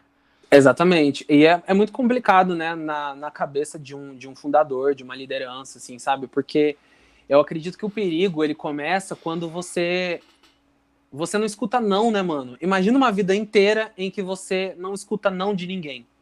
Todo mundo fala sim, senhor, não, senhor, você tá certo, eu vou fazer o que você tá falando, porque você é a fonte do carisma, você é a voz, você é o cara, tá ligado? Aham. Imagina isso na cabeça de um cara, é muito difícil, mano. Eu levo o não o tempo inteiro da vida, sabe? Quando eu quero comprar uma coisa e eu não consigo comprar porque eu não tenho grana, não. Porque eu quero fazer tal coisa, a minha esposa, por exemplo, eu gosto muito de dormir na casa dos outros. A Larissa gosta de dormir na nossa caminha. Então eu sempre volto pra nossa caminha, porque minha esposa gosta de dormir na caminha. Entendeu? Então eu levo um não, eu não faço a minha vontade, porque eu vou pra academia e se eu demoro demais, ela me liga. Não que ela tá desconfiada de mim, mas porque ela tá preocupada. Então eu tenho que dar Porque ela é sua satisfação. esposa, essa é a função dela na vida, cara. Exatamente. Só que isso são nãos da vida, tá ligado? Nãos. Agora imagina uma vida onde você só leva sim. Sim, sim, Aham. sim, fundador. Sim, querido. Sim, é isso, eu vou fazer. E tem uma parada que, assim, particularmente sempre me incomodou muito. É claro que eu entendo o porquê disso acontecer. Mas é uma coisa que eu não consegui lidar. Que é com o costume de chamar de pai. Quase Aham. todas as comunidades fazem isso, né? De Sim, chamar o sim. fundador de pai. E é claro que a gente sabe que ele é o pai que da onde vem o carisma fundante, né? E enquanto ele está vivo, o carisma está sendo construído. Juridicamente na igreja isso é previsto, de fato, né? Só que eu não sei se as pessoas estão entendendo isso muito bem às vezes, Não, saca? eu posso dizer para você que não estão. Eu posso dizer como um caso de uma pessoa que esteve dentro dessa comunidade e eu sei os danos que isso causam no teu imaginário, sabe? Aham. Cara, é muito louco, assim. Eu me lembro quando eu saí da comunidade, eu troquei o meu user do Instagram, né? Porque antes eu era Flavinho Colo de Deus, aí eu me tornei Flávio Vitor. E uma amiga minha, muito próxima, assim, ela falou pra mim: você percebeu que quando você entra na comunidade você perde até o seu sobrenome? Eu falei: meu Deus, é verdade. Você perde a sua identidade, você não tem mais pai, você não tem mais mãe. O teu pai é o fundador e a tua mãe é a fundadora. Eles são a tua família. Isso faz muito mal pra tua cabeça, assim, sabe? Muito Aham. louco. E é muito louco também, porque aí quando você pensa em se voltar contra eles, no sentido de discordar, você não tem coragem, você tá se voltando contra o seu pai. É porque é o mesmo relacionamento que os mosteiros têm com seus fundadores. Só que a diferença é que no mosteiro o fundador morreu e ele já é santo, já é canonizado. Aqui no caso o pessoal tá fazendo isso com gente viva, mano. Não tem como isso dar certo. Saca? É, Pelo menos ao meu ver, não tem como isso dar certo. eu discordo. E eu acho que é uma estrutura que tende a ruir, sabe? E costuma ruir. É só a gente olhar a história. Agora, a Colo de Deus não tem mais fundador. O fundador saiu da comunidade. Tô ligado. E como é que foi Assim, pra você receber essa notícia? cara, pra mim foi triste. Foi triste porque, apesar de eu não estar lá, eu nutro uma gratidão muito grande pela Colo de Deus, assim, nutro um respeito. Eu respeito muito a minha história com a Colo de Deus, assim. Você teve Respeito. muita memória boa lá, né? Conheci muitas pessoas incríveis, assim. O próprio Hugo foi um cara que me acompanhou muito em questões muito profundas da minha vida, assim, da vida da Larissa também, do nosso relacionamento. Ele é um cara que a gente tem uma gratidão muito grande, assim, sabe? Então eu fiquei triste, mas ao mesmo tempo eu olhei e falei bem assim: gente, vocês estão conseguindo entender o que eu tô falando pra vocês há um tempo? Vocês estão, sabe? A Bíblia diz, né? Quem tem olhos, veja. Sabe? Aham. Tipo, o que o Espírito está dizendo às igrejas, assim, sabe? Eu sinto que isso é muito claro, é escancarado. O fundador se desliga da própria obra que ele fundou para viver interesses pessoais. Será que vocês não conseguem perceber o que eu estou falando? Sabe? Tipo, foi uma sensação de, assim, ossos do ofício, sabe? Cara, é isso que ia acontecer. Esse era o fim, Aham. sabe? É uma coisa que, assim, eu também. Eu lembro que a primeira coisa que eu fiz foi ligar pra uns amigos, assim, pra poder entender o que tava acontecendo. Porque na minha cabeça, assim, eu cresci muito dentro de comunidades, né? Então eu visitei a Canção Nova várias vezes, tem uma comunidade aqui em Anápolis que eu frequentei muito. Então, embora eu não tenha sido um consagrado, é um universo do qual eu nutro um carinho e eu entendo como é que funciona. E quando eu vi a notícia, a primeira coisa que me veio na cabeça foi essa pergunta. Pera, porque, assim, o Dunga sair da Canção Nova é um negócio que choca, sabe? A Daitiba sair da Canção Nova é um negócio que choca, porque eu conheci eles antes de sair, saca?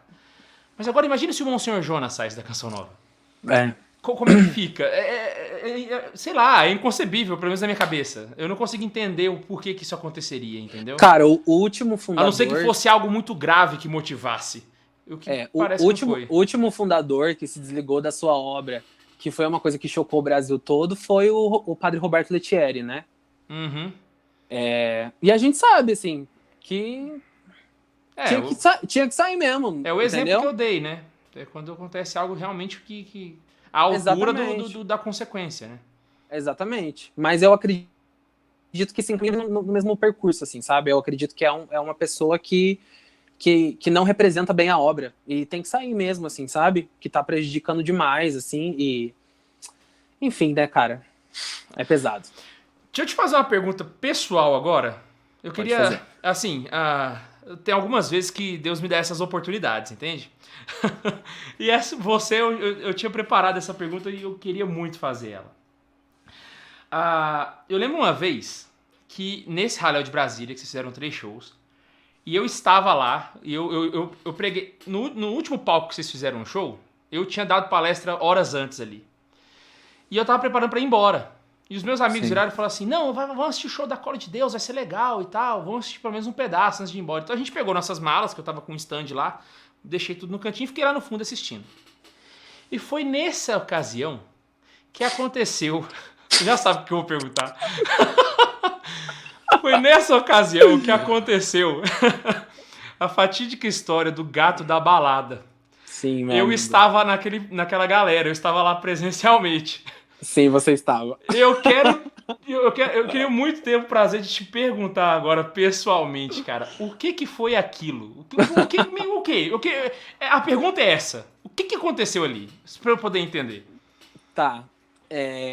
Como você falou, a gente ministrou em 3 palcos, né? Foram 3 palcos. Foi. E na época a gente estava começando a divulgar uma música que seria o nosso lançamento, que era Mo Vibes. Lembro que, inclusive, eu quero até fazer antes de você entrar na resposta, pra não te interromper mais, eu acho ela muito legal. Assim, eu acho a levada de guitarra, eu acho a música interessante, mas segue. Então, a gente estava para divulgar essa música Mo Vibes e tudo mais, e a Cola de Deus sempre teve muito esse costume de, antes de lançar, a gente testava a música no público. Pra gente ver como que ia ser, assim. E daí a gente já tinha ensaiado um pouco lá em Curitiba, aqui em Curitiba, no caso, e a gente foi pra Brasília e a gente tocou nesses palcos.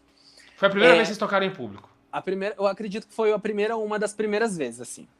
Quando a gente foi tocar a primeira vez num palco, eu fiz essa ministração do Gato da Balada. Que pra quem não tá entendendo, eu vou explicar qual é a lógica dessa ministração. Sim. Imagina, começando a música. Aí eu comecei, imagina que você tá numa balada.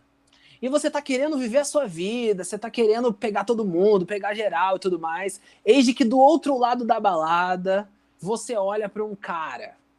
Principalmente pras meninas. E pros meninos você olha pra uma garota. E essa menina tá olhando pra você, e ela tá te querendo, e ela tá... E tudo mais, ela vai te olhando, e daqui a pouco você que tava querendo pegar todo mundo fica apaixonado por essa pessoa. E esse gato da balada, ele estraga com todos os seus planos, e você que ia viver uma vida perdida, não vai mais viver, porque você se encontrou com o amor da sua vida no meio da balada. Jesus é como se fosse esse gato da balada. Esse cara que te seduz, tira você de uma vida de pecado e te leva pro céu. Ou seja, ele é mais sedutor do que a balada. Exatamente. Você entendeu a metáfora? É uma metáfora. Entendi. As pessoas ficaram alucinadas na primeira vez que a gente falou: ah, nossa, é isso, Jesus, o gato da balada. Aí a música canta, né? Jesus me quer, ele não me deixa, ele vem e tananana, tá, tá, tá, tá. Que é justamente Jesus te seduzindo e te tirando de todo o universo de pecado. Essa é a lógica da música, é a lógica da ministração. A gente fez isso a primeira vez, deu muito certo. Na segunda vez, eu normalmente não costumo repetir a ministração. O Hugo chegou em mim e falou bem assim: faz a parada do gato da balada de novo. Eu fiz a parada do gato da balada de novo. Todo mundo, que incrível! No palco, aí esse terceiro momento, que foi no palco principal, acredito que tinha, assim, algumas mil pessoas lá. Tinha bastante Muitas gente. mil pessoas. Muitas mil pessoas. Quando a gente foi cantar Mo Vibes, ele me pediu para fazer essa mesma ministração. E eu fiz, e foi legal. Só que eu senti, juro pra você que eu senti que quando eu fiz essa ministração ali no palco principal, eu senti que a galera não pirou tanto quanto nos outros palcos. Eu senti que a galera não gostou muito da ideia do gato da balada. Eu já falei, nossa, que estranho, a galera não pirou do mesmo jeito. Porque eu imaginei aquelas 10 mil pessoas gritando, Jesus, o gato da balada, mas não. Mas cantamos a música e tudo mais, a galera gostou. Mó Vibes também foi uma música que estourou, todo mundo começou a cantar e dançar e tudo mais. Foi uma música muito diferente, da Colo de Deus e tal. Semanas depois, e foi muito engraçado, porque eu usava bastante Facebook na época. E eu vi um videozinho, que foi aquele videozinho que viralizou. Eu vi aquele videozinho de uma pessoa comentando bem, olha que legal essa forma desse menino de evangelizar. A pessoa elogiando. Aí eu falei, nossa, que legal, a galera curtiu, compartilhei. No outro dia, quando eu acordo, a internet estava abaixo e as pessoas falando horrores de que eu tava chamando Jesus do gato da balada, que isso era um desrespeito, que isso não sei o que, não sei o que, não sei o que, não sei o que, não sei o que. O que eu acho sobre isso? Eu acho que foi uma metáfora e as pessoas são chatas, primeira coisa. A segunda coisa, eu acho que eu fui imaturo, porque mesmo se eu fizesse, é uma coisa que eu não faria hoje, eu nem escreveria Mó Vibes hoje, é uma coisa que eu acho que é muito do meu eu jovenzinho, eu já não sou mais essa pessoa. Mas não chamaria Jesus do gato da balada hoje em dia, só por uma questão de que isso não faz mais parte da minha linguagem, mas eu acho que foi imaturo da minha parte no sentido de eu não entender de que eu tava ali diante de 10 mil pessoas.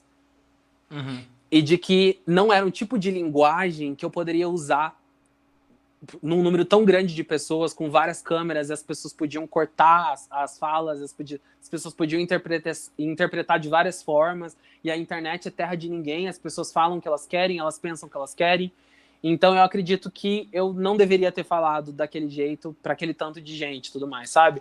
Mas eu discordo de quem acha que foi desrespeitoso. Eu acredito que, primeiro que eu não falei que Jesus é o gato da balada, eu fiz uma metáfora. Falei, é como se fosse uma pessoa, o amor da sua vida que você encontra. Cara, se você olha para a história de Santa Faustina, no começo do diário, não sei se você sabe disso, mas na história de Santa Faustina, Santa Faustina estava numa balada.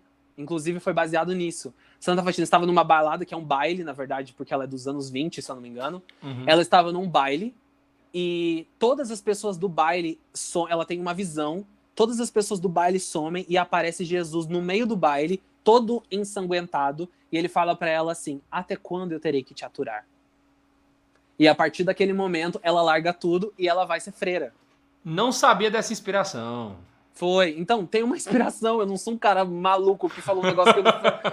Entendeu? Mas, assim, aí um monte de gente falando que eu fui desrespeitoso, que não sei o quê e tudo mais. Aí foi bem difícil. Foi bem difícil também porque foi bem pesado, né? O hate foi bem pesado. Foi bem pesado.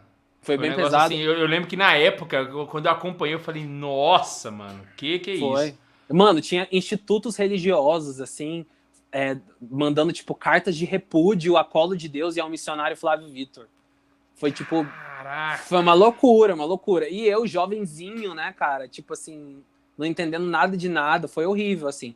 E o Hugo, na época, ele me mandou calar a boca, ele não deixou me expressar, não me deixou falar, me defender, explicar nada e tudo mais. Ele fez um post na época, eu lembro, e parece que o efeito foi piorar a situação. Pelo menos eu de longe, assim, eu tive essa impressão.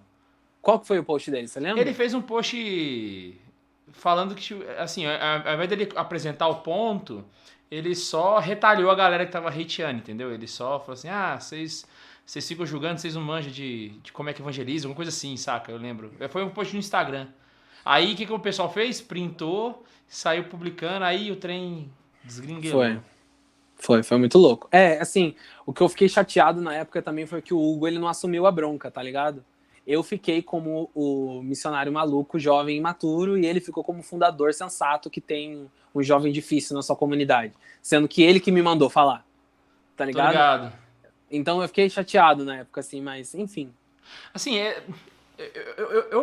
assim, pra ser bem sincero, assim, eu não fui na internet hatear, mas internamente, nas conversas aqui na sala de casa, né, nos corredores de retiro, eu fui uma das pessoas que pensei, cara...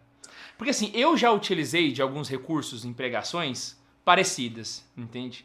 De alguns recursos que na verdade ele causa um choque na pessoa, mas ela entende a mensagem. Sim, sabe? sim. Então, por exemplo, né, a desvirtuação de palavras, como por exemplo, a palavra, sei lá, vou dar um exemplo aqui bem mais simples, tá bom? Mas pra você poder entender. Ah, só vai pro céu quem é teimoso. Aí eu faço toda uma pregação sobre a teimosia ruim, e aí eu falo, pô, você já não faz isso pro mal, por que você não faz a mesma coisa em teimar pro... Então seja birrento para ficar com Deus, entende? São algumas analogias que a gente inverte, né? Sim. Até algumas um pouco mais fortes que essa, mas eu não vou dar o exemplo para ninguém cortar aqui e depois sair, sabe? Mas eu achei que foi criativo, mas eu acho que o jeito que foi colocado talvez foi muito arriscado, saca? Foi. E teve o efeito que gerou, né? Eu acho que foi arriscado pro público que eu tava falando, entendeu? Era muita Tanto gente. Que, né? exatamente. O problema foi, eu acredito que foi ter falado para o número de pessoas que foi, sabe? Sim. Se Tanto fosse uma que pra- pregação para 5 pessoas, para 50 pessoas, Exatamente, retirinho. ou no retiro, tá ligado? Retiro fechado, uma coisa assim e tudo mais. Mas assim, que sirva de exemplo também pra galera aí, né? Que tá aí ministrando e tudo mais. É uma coisa que você aprende aos poucos, cara. Eu lembro que quando eu comecei com Santa Carona, eu também dei muita canelada, saca? Porque você fala as paradas, você não sabe como é que o pessoal vai entender. Vou dar um exemplo então aqui. Eu tô dando um curso de catequese. E aí, no curso de catequese, eu fui explicar a diferença entre o apóstolo e o bispo, né? Porque o bispo é guardião da fé dos apóstolos. Já os apóstolos, eles não são guardiões da fé dos apóstolos, eles são os próprios apóstolos. Então nós cremos na fé dos apóstolos. Eram os apóstolos que criam diretamente em Jesus. E aí, Sim. para fazer esse paralelo, eu fiz um exemplo. E é como se os bispos fossem bispos, os papas fossem papas, mas Pedro não fosse um papa. É como se Pedro não fosse papa. Se você for pensar nesse contexto, né, da transmissão da revelação, né, os bispos não são apóstolos. Porque os apóstolos viram a Jesus subindo aos céus. Os bispos carregam essa fé. O papa da mesma forma. Ele carrega a fé de Pedro, mas ele não é Pedro. Então se você for Sim. pensar nessa lógica, é como se Pedro não fosse papa. Sim. Cara, que inferno. Ah, o K2 está ensinando que Pedro não foi papa. Aí pega uns trechos do catecismo, uns trechos do site do Vaticano, falando que eu sei que ele foi papa, cara. Eu sei. E nesse caso não foi nem um recurso de lúdico. Eu tava ensinando mesmo a parada. Eu só fui dar o exemplo, cara.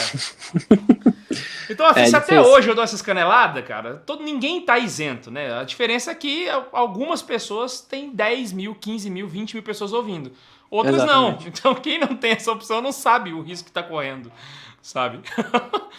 De tudo que você viveu de lá pra cá, o que foi que mais mudou em você, assim, nesse período?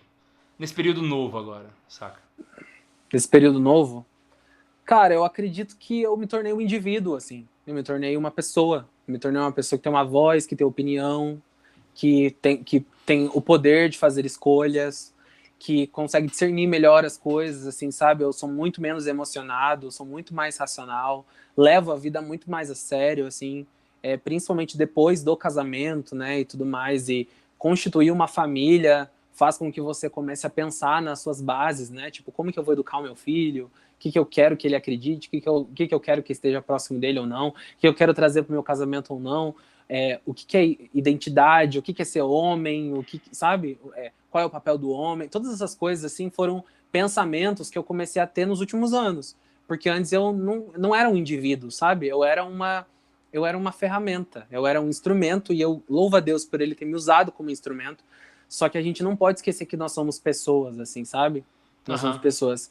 Então, eu acredito que esse processo de individuação, sabe? De se tornar um indivíduo, que não é individualidade, né? Que não é viver para si mesmo, mas é pertencer a si mesmo, sabe? Estar dentro da própria carne, questionar a própria fé e ver no que eu acredito de verdade, sabe? Até para buscar as respostas, né? Exatamente, assim, entender coisas sobre a vida, mano, que eu não entendi, assim. Eu entendi que muitas das coisas não são para sempre. A única coisa que permanece é a palavra de Deus em nós, é o amor de Deus por nós. As coisas não são para sempre. Eu achei que eu seria missionário em tempo integral a minha vida inteira. Não fui. Eu achei que amigos que eu tinha naquela época seriam meus amigos eternamente. Aonde eles estão? Eles não estão, sabe? dinheiro, uma hora você tem dinheiro, outra hora você não tem, então você também não pode basear a sua vida em cima de dinheiro, uma hora você é famoso, outra hora ninguém te conhece, outra hora você bomba, outra hora você flopa, uma hora você recebe um monte de convite, outra hora ninguém te chama pra fazer pregação nenhuma, tá ligado? Uma hora você tá grávida, cara, eu imaginei que eu ia engravidar na lua de mel, mano. Na lua de mel eu falei assim, mano, vou pegar essa mulher, vou fazer um filho nela e tá ligado? Tipo, a gente demorou 1 ano e meio pra engravidar. Foi um processo um pouco difícil também, porque todos os nossos amigos que casaram depois engravidaram antes da gente. A gente começou a pensar, mano, o que acontece com a gente? Então eu percebi também de que a vida é um dom, que a vida é um milagre, que não está no meu comando. Eu quero ter um filho logo depois de Israel, mas eu posso nunca mais ter um filho, eu posso ter um filho só. O filho que eu tenho na barriga agora da minha esposa, ele pode morrer a qualquer momento, ou ele pode continuar e ter um parto maravilhoso. As coisas não estão na minha mão. Então, essas coisas que parecem muito piegas, elas são coisas que eu só descobri nos meus 25 anos. Nos meus 24 anos, Eu sabe? acho que é o ponto básico da maturidade, né? Você perceber que aquilo que você quer controlar não tá nas suas mãos e aquilo que deve estar nas suas mãos não está. Exatamente. E você tem que começar a controlar. Isso faz você se lançar na providência de Deus de uma forma muito mais intensa, muito verdadeira, assim. Aqui em casa, o nosso mantra é Mateus 6, assim, sabe? Olhar os lírios do campo, cara. Eu cuido deles, eu não vou cuidar de vocês, não se preocupe com o que vocês vão comer, não se preocupe onde vocês vão dormir, não se preocupe com nada. Eu tenho cuidado de vocês, a cada dia basta o seu próprio mal, sabe? Então, assim, acreditar na providência de Deus, que não é só providência financeira, mas é providência de Deus também, tipo, cara, há muito tempo eu queria cantar na missa, por exemplo. Eu fui até rejeitado por uma paróquia, mano. Me aproximei de uma paróquia pra cantar, a moça falou, mas você sabe cantar de verdade? Foi horrível, assim. E eu não tinha lugar nenhum pra servir, nenhum lugar pra cantar. Mas ela não te conhecia, no caso? Não me conhecia.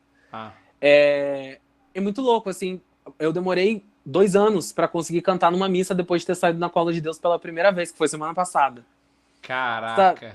Então, assim, tudo é muito intenso, tudo é muito profundo, sabe? Cantar na missa pra mim hoje tem um valor que transcende o Haléu de Brasília, sabe?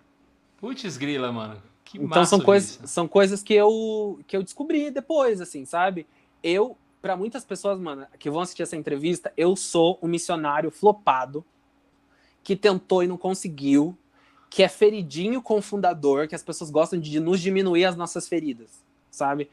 As pessoas vão falar que eu tô ferido. Uma vez uma pessoa chegou na minha cara, um fundador de comunidade, chegou e falou, você tá ferido, né, meu filho? Por isso você fala essas coisas. Então nada que você tá falando presta, assim, sabe? É aquela história da mulher que é estuprada, aí ela vai falar que ela foi estuprada porque o meu marido é assim, assim. Eu falo, você tá falando isso porque você tá machucado com o seu marido. Não, caceta. É porque ele me abusou, tá ligado? Eu tenho o direito de falar. É a minha história. Entendeu? As pessoas nos diminuem muito as nossas feridas, assim. Muita gente olha pra mim como um missionário hoje que não deu certo, tá ligado? Pra mim, dar certo tem outro significado hoje. Pra mim, dar certo é ter um casamento sólido como o que eu tenho. Pra mim, dar certo é construir e constituir uma família e ensinar o meu filho a ser um bom homem. Uhum. Dar certo é cantar na missa. É também lançar um EP, é também fazer um show, é também fazer um clipe. Mas dar certo tem outro significado pra mim hoje, sabe? Então essas coisas mudaram muito. E se fosse necessário parar de fazer EPs também, por causa da família, você parava? Parava. Mano, eu já rejeitei convites de eventos grandes de missão porque eu não podia levar minha esposa. Eu não viajo sem ela. Que massa. Entendeu? Eu lembro uma vez uma entrevista do Bonovox e uma vez, eu não sei se foi na BBC, a repórter perguntou pra ele, né? Se ele tivesse que chegar no momento em que escolher entre o U2 e a família dele, o que ele faria, saca? Aí ele respondeu que esse impasse nunca aconteceu no coração dele. Porque ele nunca colocou o U2 junto com a família. Sabe? Sim. Então, tipo assim, eu nunca tive que pensar nisso, sabe? Porque a resposta tá tomada já faz muito tempo. Total. E a parada é essa mesmo, saca? É o que eu costumo falar pra Laísa. Tem 2 coisas na minha vida que eu preciso fazer quando eu estiver no leito de morte, entendeu? Que vai ser o meu exame de consciência da vida. Morri católico? Morri católico. Sabe? Morri com a Laísa? Fui fiel com ela? Fui. Então o resto, mano. O resto resolve. O resto a gente dá um jeito, entendeu? Exatamente. É ter prioridade, né, velho? E é só com o tempo que a gente consegue fazer isso.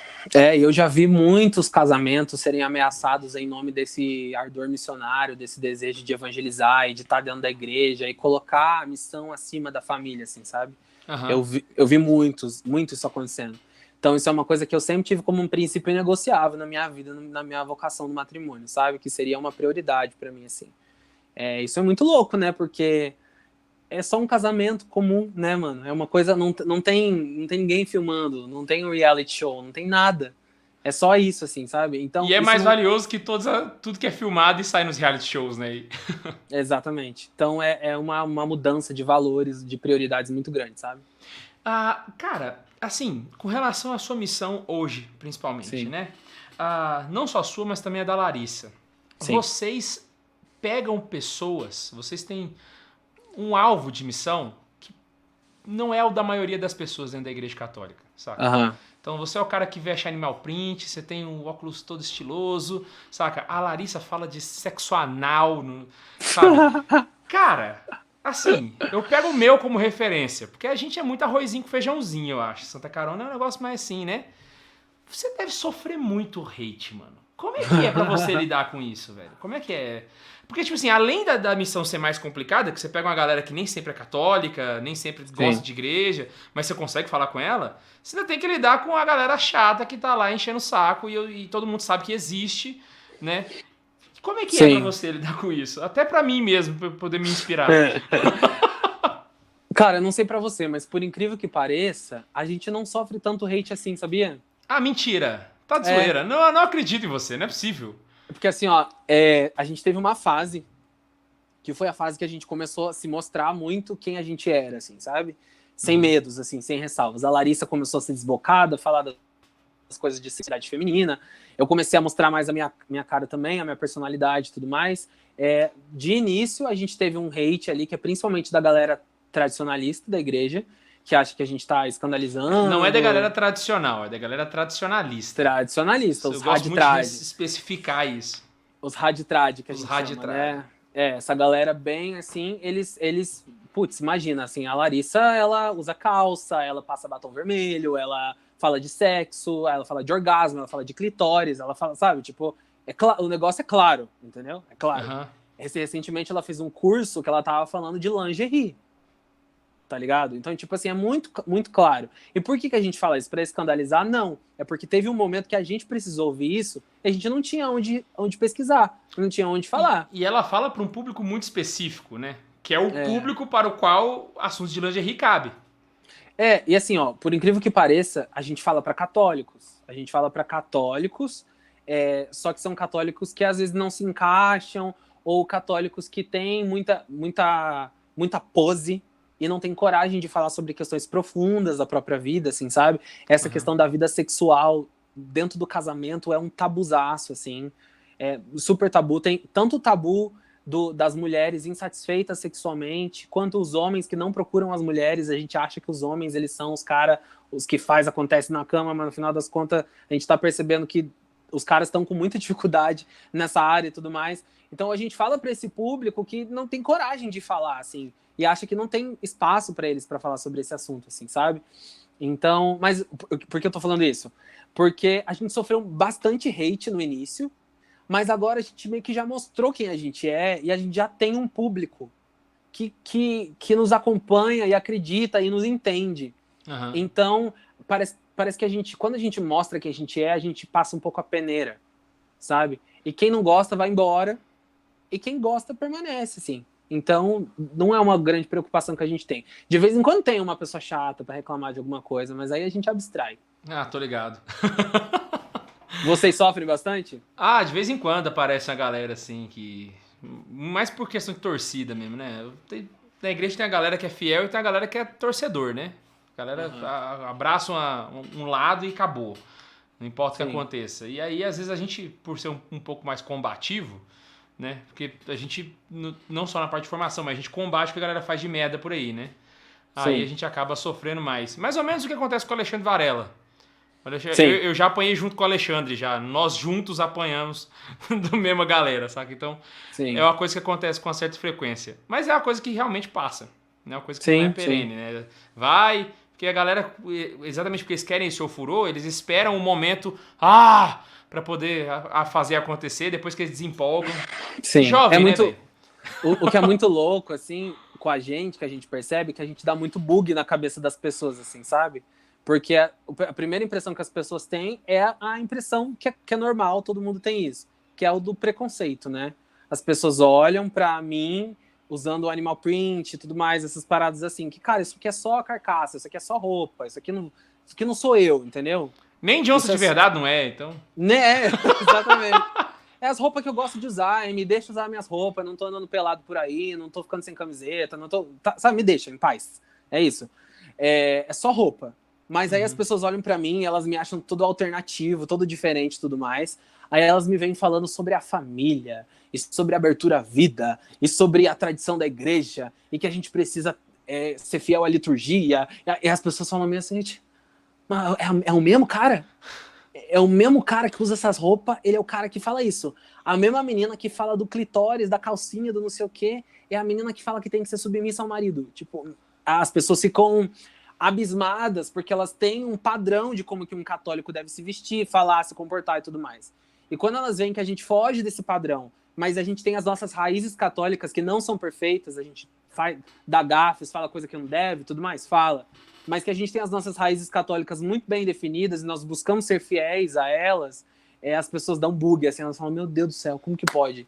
E eu amo esse bug, eu amo a cara, assim, de... Sério? Sério que você vestiu Animal Print e falou de São Policarpo de Esmirna? Exatamente. Uma vez eu tava num evento, daí eu sentei com a Celina Borges, tá ligado? Aham. E a Celina, ela é uma querida, assim, sempre foi muito querida comigo. Só que ela tinha um pé atrás comigo, assim, que ela tinha ouvido o meu primeiro CD, o Jeremias, e ela achou muito alternativo, assim, e tal. E ela tinha um pé atrás, achando que eu era o próximo maconheiro da Igreja Católica. Aí, quando ela sentou comigo e ela me viu fazendo em nome do Pai, Filho e Espírito Santo pra comer e fazendo a minha oração, ela olhou pra mim e falou assim, você ora? Olhei pra ela e falei, Celina, você acha que eu sou o quê? Você acha que eu sou o quê? Sou crente, sou católico, apostólico romano, tá maluca? Aí, assim, aí foi muito legal, assim, ver essa quebra, sabe? Tipo assim, nossa, você é isso? Eu esperava outra coisa de você. E eu amo isso, assim. Cria um estereótipo, né? E aí, na hora que vem esse negócio de... na hora que vence o estereótipo, que a coisa Exatamente. fica massa. Cara, eu não tenho como te agradecer dessa conversa, mano. Foi muito Mano. massa, velho. Foi muito massa, mano. Vou ser bem sincero, quando eu falei que eu ia chamar você aqui, teve uma galera que virou e falou assim, Guilherme, você vai chamar o Flavinho, pô? Porque não sei se você tá ligado, mas tem uma galera que jura de pé junto que a gente é tradizaço, né? Tem uma galera que... Eu lembro que uma vez eu fui num encontro lá no Gil Mota. Sim. Não foi no Gil Mota, não. Foi no Girássimo Imaculada. Sim. Aí eu lembro que eu cheguei lá, o Gil Mota foi pregar.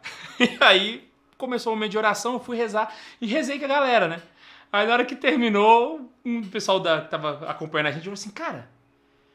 Eu jurava que você não ia nem participar do momento de oração. Porque aqui nós é carismático, né, velho? E você é todo trad. Eu falei, caraca, mano, de onde você tirou que nós é trad, mano? Aí a galera, pô, você fala conversar com o Flavinho. Eu falei, vai, mano, vou. Mas, ó, eu fiquei impressionado com o convite. Por quê? Eu fiquei... Sei lá, eu não tinha uma visão que vocês eram trad, mas não sei, eu tinha uma visão um pouco... Eu acho que eu sou meio na defensiva com as pessoas, assim, sabe? Tô ligado. Eu acho real que as pessoas estão sempre querendo falar mal ou que não gostam de mim e tudo mais, por causa do meu jeito, assim. Quando vocês me chamaram, assim, eu falei, nossa, Santa Carona, falar comigo. Eu fico impressionado até hoje quando o catequista me reposta alguma coisa. O Alexandre é massa demais. Eu falo assim, meu Deus do céu, mas eles gostam de mim desse meu jeito. Eu fico impressionado. Que é um cara extremamente católico, vocês são extremamente católicos, com raízes muito católicas. Extremamente a gente releva. Vai. Não, assim, no sentido de que vocês buscam muito ser fiéis à igreja mesmo, assim, e não tá... Cara, minha luz tá ficando um breu, né? Não, mas... tá suave. Tá. Mas enfim, eu fico impressionado, assim. Quando eles me chamou, eu falei, nossa, mas sério que eles vão me chamar? Tô achando estranho. Eu fiquei até pensando, pensei, será que ele vai fazer um quiz da tradição pra mim, pra ver quantos conhecimentos da tradição eu sei, pra eles provarem pra todo mundo que eu nunca fui católico. Vamos provar que ele é um herege. É. Mas, sinceramente, sim, quem fez essa aproximação mais foi o Alexandre mesmo, porque eu conheci sua esposa através dele. Ah, legal. Aí a gente foi fazer um programa juntos, e aí ele vai ser você, a Larissa Garbiati. Eu falei, pô, Larissa Garbiati? Quem que é, velho? Aí eu fui no Instagram, aí a primeira coisa que eu vi dela foi um sobre masturbação que ela foi falar. Eu falei, caraca, mano, foi um tapa na minha testa, assim, pá, falei, nossa, mano, que mulher bruta. Aí a gente foi fazer esse negócio, aí no fim o Alexandre virou assim, pô, Guilherme, é a Larissa, esposa do Flavinho. Ah, do Flavinho da Cor de Deus, é? Eu falei, nossa, mano, é verdade. Aí que eu fui, porque, tipo assim, você deu uma sumida, né? Foi. Aí, na minha cabeça, você voltou nesse momento. Eu falei, pá, caraca, bicho. Aí eu conheci a Larissa no fim do ano passado, nessa ocasião. Foi um grato conhecimento. Que bom. Gostei muito de conhecer ela. Mano, manda um recado final. Eu queria, inclusive, te fazer uma pergunta pra te orientar nesse recado final. Eu queria que você mandasse um recado pra galera vocacionada, velho. Sim. Porque eu tenho certeza que se tem alguém que refletiu muito sobre vocação na vida, foi você, né? Se você puder contribuir com alguma coisa, eu queria que você pudesse comentar isso, tipo assim, um recado final pra galera que tá pensando em entregar sua vida pra Jesus, seja no mosteiro ou numa comunidade, etc. Sim, cara, o que eu posso dizer pra você que tem esse desejo aí de entregar sua vida totalmente pra Jesus é que vale a pena. É sempre um risco muito grande. Só que o amor, ele é sempre um risco. O amor, ele exige riscos, assim. Só que Deus, ele tem procurado pessoas que estão dispostas a dar a vida, assim. Cara, hoje em dia todo mundo tá pensando só em sobreviver, sabe? Em tempos de pandemia, a gente tem visto muito isso. As pessoas estão cuidando de si, elas cuidam da própria saúde, e elas estão preocupadas o que elas vão comer amanhã, como que elas vão se sustentar. Mas poucas pessoas estão preocupadas com a alma do ser humano, estão preocupadas para onde que a gente vai depois que a gente morre e como que a gente vive essa vida. E o mundo, ele precisa de pessoas que estão interessadas em ajudar outras pessoas a encontrarem esse sentido, e o sentido é Jesus, assim, sabe? Então é muito louco, assim, cara, a gente tá num domingo, é um dia que a maioria das pessoas estão, que a gente tá gravando isso no domingo, mas tá indo na terça-feira, né? Mas a gente tá gravando isso no domingo. E nós estamos aqui, cara, eu não tô ganhando um centavo pra estar aqui, ele não tá ganhando nenhum centavo pra estar aqui, e a gente tá aqui falando de Jesus, sabe por quê? Porque a gente ama o evangelho, a gente ama Jesus, e a gente ama a igreja, e a gente quer que mais pessoas sejam edificadas com essa proposta, assim. Isso é muito poderoso, é poderoso uma pessoa que livremente se decide gastar por uma causa que ela, às vezes, não ganha nada e acaba até perdendo. Perde amigos, perde saúde, perde dias, perde tudo. Sabe? E se você está disposto a isso, vale a pena. Vá atrás, corra atrás, se gaste e comece hoje, comece onde você está, comece na sua família, seja fiel nas pequenas coisas e que Deus direcione a sua vida e te leve onde Ele quiser te levar. Deus abençoe muito todo mundo aí, que a gente siga tentando até o fim. Flavinho, você não tem palavras para descrever o tanto que eu sou grato por você ter vindo aqui. Obrigado, queria mano. te dizer, mano, que o Santa Carona é sua casa, mano. Qualquer hora que você precisar, você pode entrar em contato, que você tem um carinho muito grande aqui no meio de Goiás. Valeu demais.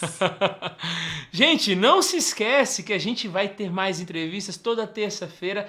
A gente está aqui firme e forte. E olha que semana que vem estamos para trazer um convidado que, nossa, não vou falar porque não confirmou ainda.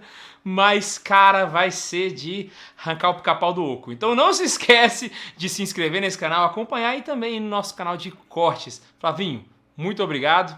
Gratidão, mano. Deus abençoe. A gente se vê na próxima. Com Deus. Galera, Valeu. Um beijo no coração de todo mundo e tchau.